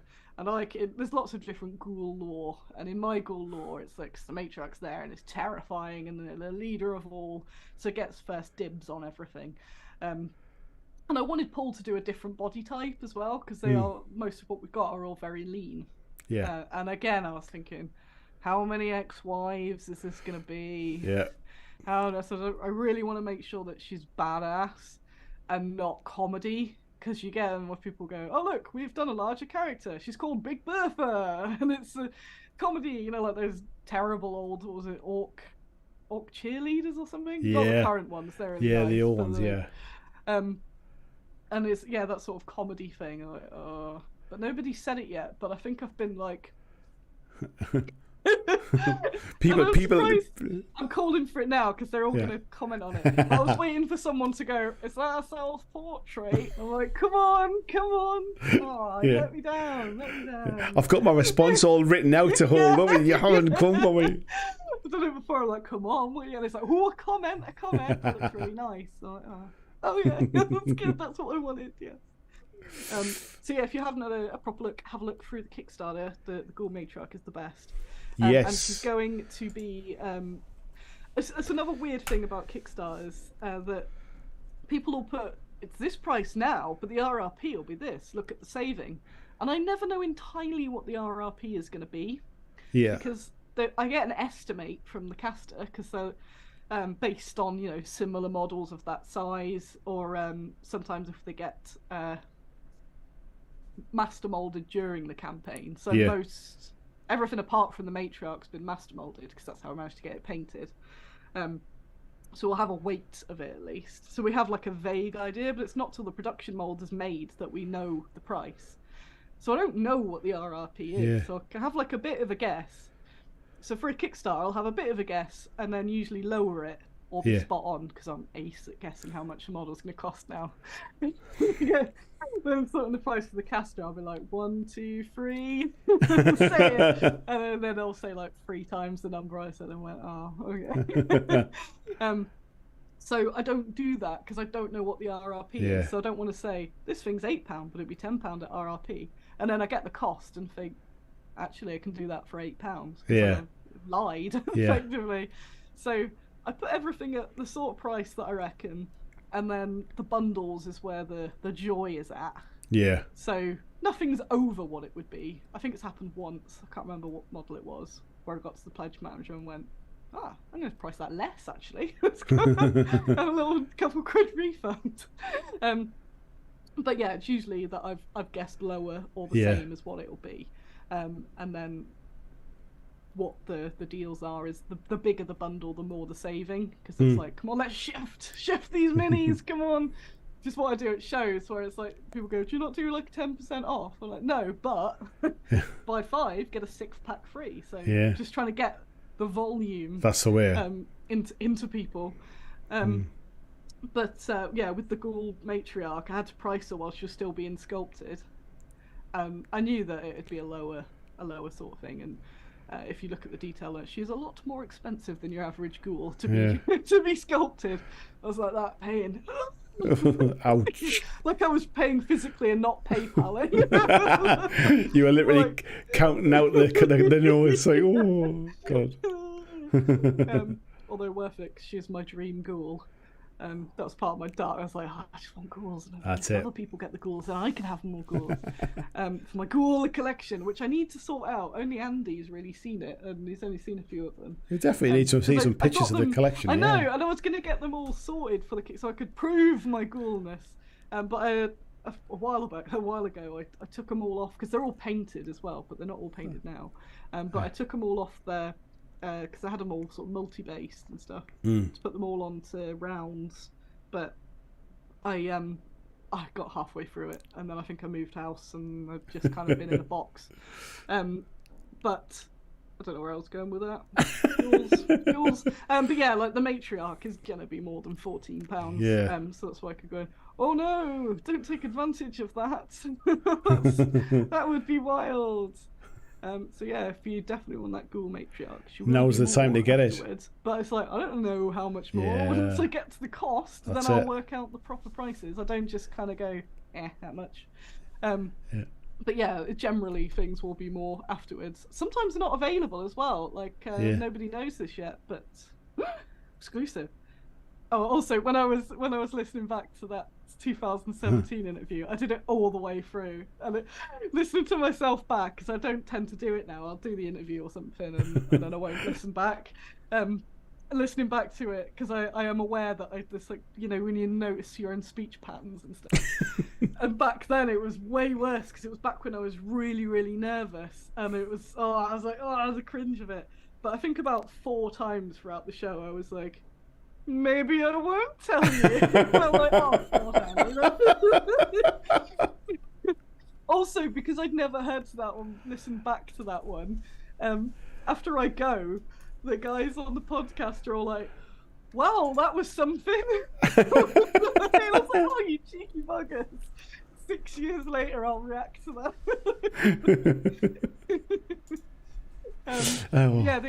So the Dracula, on the last Kickstarter, I did Poppy the Vampire Queen, head vampire, who's the pug being carried by the vampire. That's the twist. With a Dracula figure, and we've decided the royal we. Sometimes it is a we, because it'll be like me and the caster or something like that, or the sculptor. No, I decided that I was going to do Poppy singularly afterwards. So that particular Dracula figure, once the ones I've got have gone, they're gone so forever. I know some people go, oh, I'll get it afterwards, and you can always get stuff afterwards. Yeah, I'll have them in the shop afterwards, but it's not a guarantee. Or the thing could just be more expensive, which also happened, where I've gone, oh, that is, what did I think, what was I pricing that? And the caster will phone up and be like, why have you put it for that on the Kickstarter? I'm like, that's probably be alright. No. But like, afterwards I'll put that one up. So that's another reason why you should back my Kickstarter. I've seen a few of the comments there saying about... Tony's... I'm FOMOing Clyde. But Tony's dove in there. He says he's been a good boy and he's made a pledge. So Tony's pledging it. Nice one, Tony. No, Clyde, what if those miniatures aren't available? What if I don't produce the ghouls afterwards? What if there aren't any more? Ever again. The skeleton figure is not going to be available, at least on its own, ever, unless it's unlocked and in the pledges. The not Chopper, the Dawn, the early riser. Dawn, the early riser. I was like, oh, that's like cooler. To be fair, my naming system is just me going, yeah, that one. That's the best way. That's the best way. Andy said, "Did you talk about your research watching Night of the Ghouls and how useful it was?" Was we it? watched Night of the Ghouls yesterday. I rated it a 0 out of 10. No ghouls. No, No ghouls. the ghouls were not involved in Night of the Ghouls. There were no ghouls in Night of the Ghouls. It was, well, to be fair, it was back when ghouls kind of covered, like, you know, zombies and all that sort of stuff. But I don't think there were even any zombies in it. It was one of the old Ed Wood films. Oh, right. One of the guys in it is called Dr. Acula. Maybe he's the bad guy. Maybe this Dr. Acula is not all it seems. The downside to watching them is I do always want to make figures of all the like mega old films. Yeah. There's others doing it, but I just go, oh, they look so cool because they're so bad. It's like, then it just look like a bad figure. I get defended my Potato Pete and Dr. Carrot miniatures. Sometimes when people are like looking at shows, I'm like, they're not representative of the sculpting level. That's what they look like. That's what they're based on. It's like, because the arms are all like, ooh, and then they've got these like big Mickey Mouse hands. They're like, meant to look like that, yeah. That's what they look like. Oh. Well, I think we're going to start to wrap it up now because I've got to be up early to take my little boy to school and I'm getting tired. So I'm just going to be honest about it. It's been a long day, but I would say I've put a link in the chat there as well. Another link for the Kickstarter. If you haven't checked it out, please go after this stream. Give it a click. Give it a link. You've got until, did we see Sunday? Sunday the 8th? 8 p.m. Sunday. Hopefully by then as well, we'll actually have some extra ghouls. Yeah. I'm hoping for a Sunday spike from me going around at Partisan, like Jehovah Witnessing everybody. The flyer I've got, on one side it says, "Have you considered ghouls?" with a picture, and just that. Nice one. Some people. I like it. There you go. For the folks in the chat as well, Super Punkin Man was saying, what will October's painting challenge be? So yes, I'll tell you what the October painting challenge is going to be.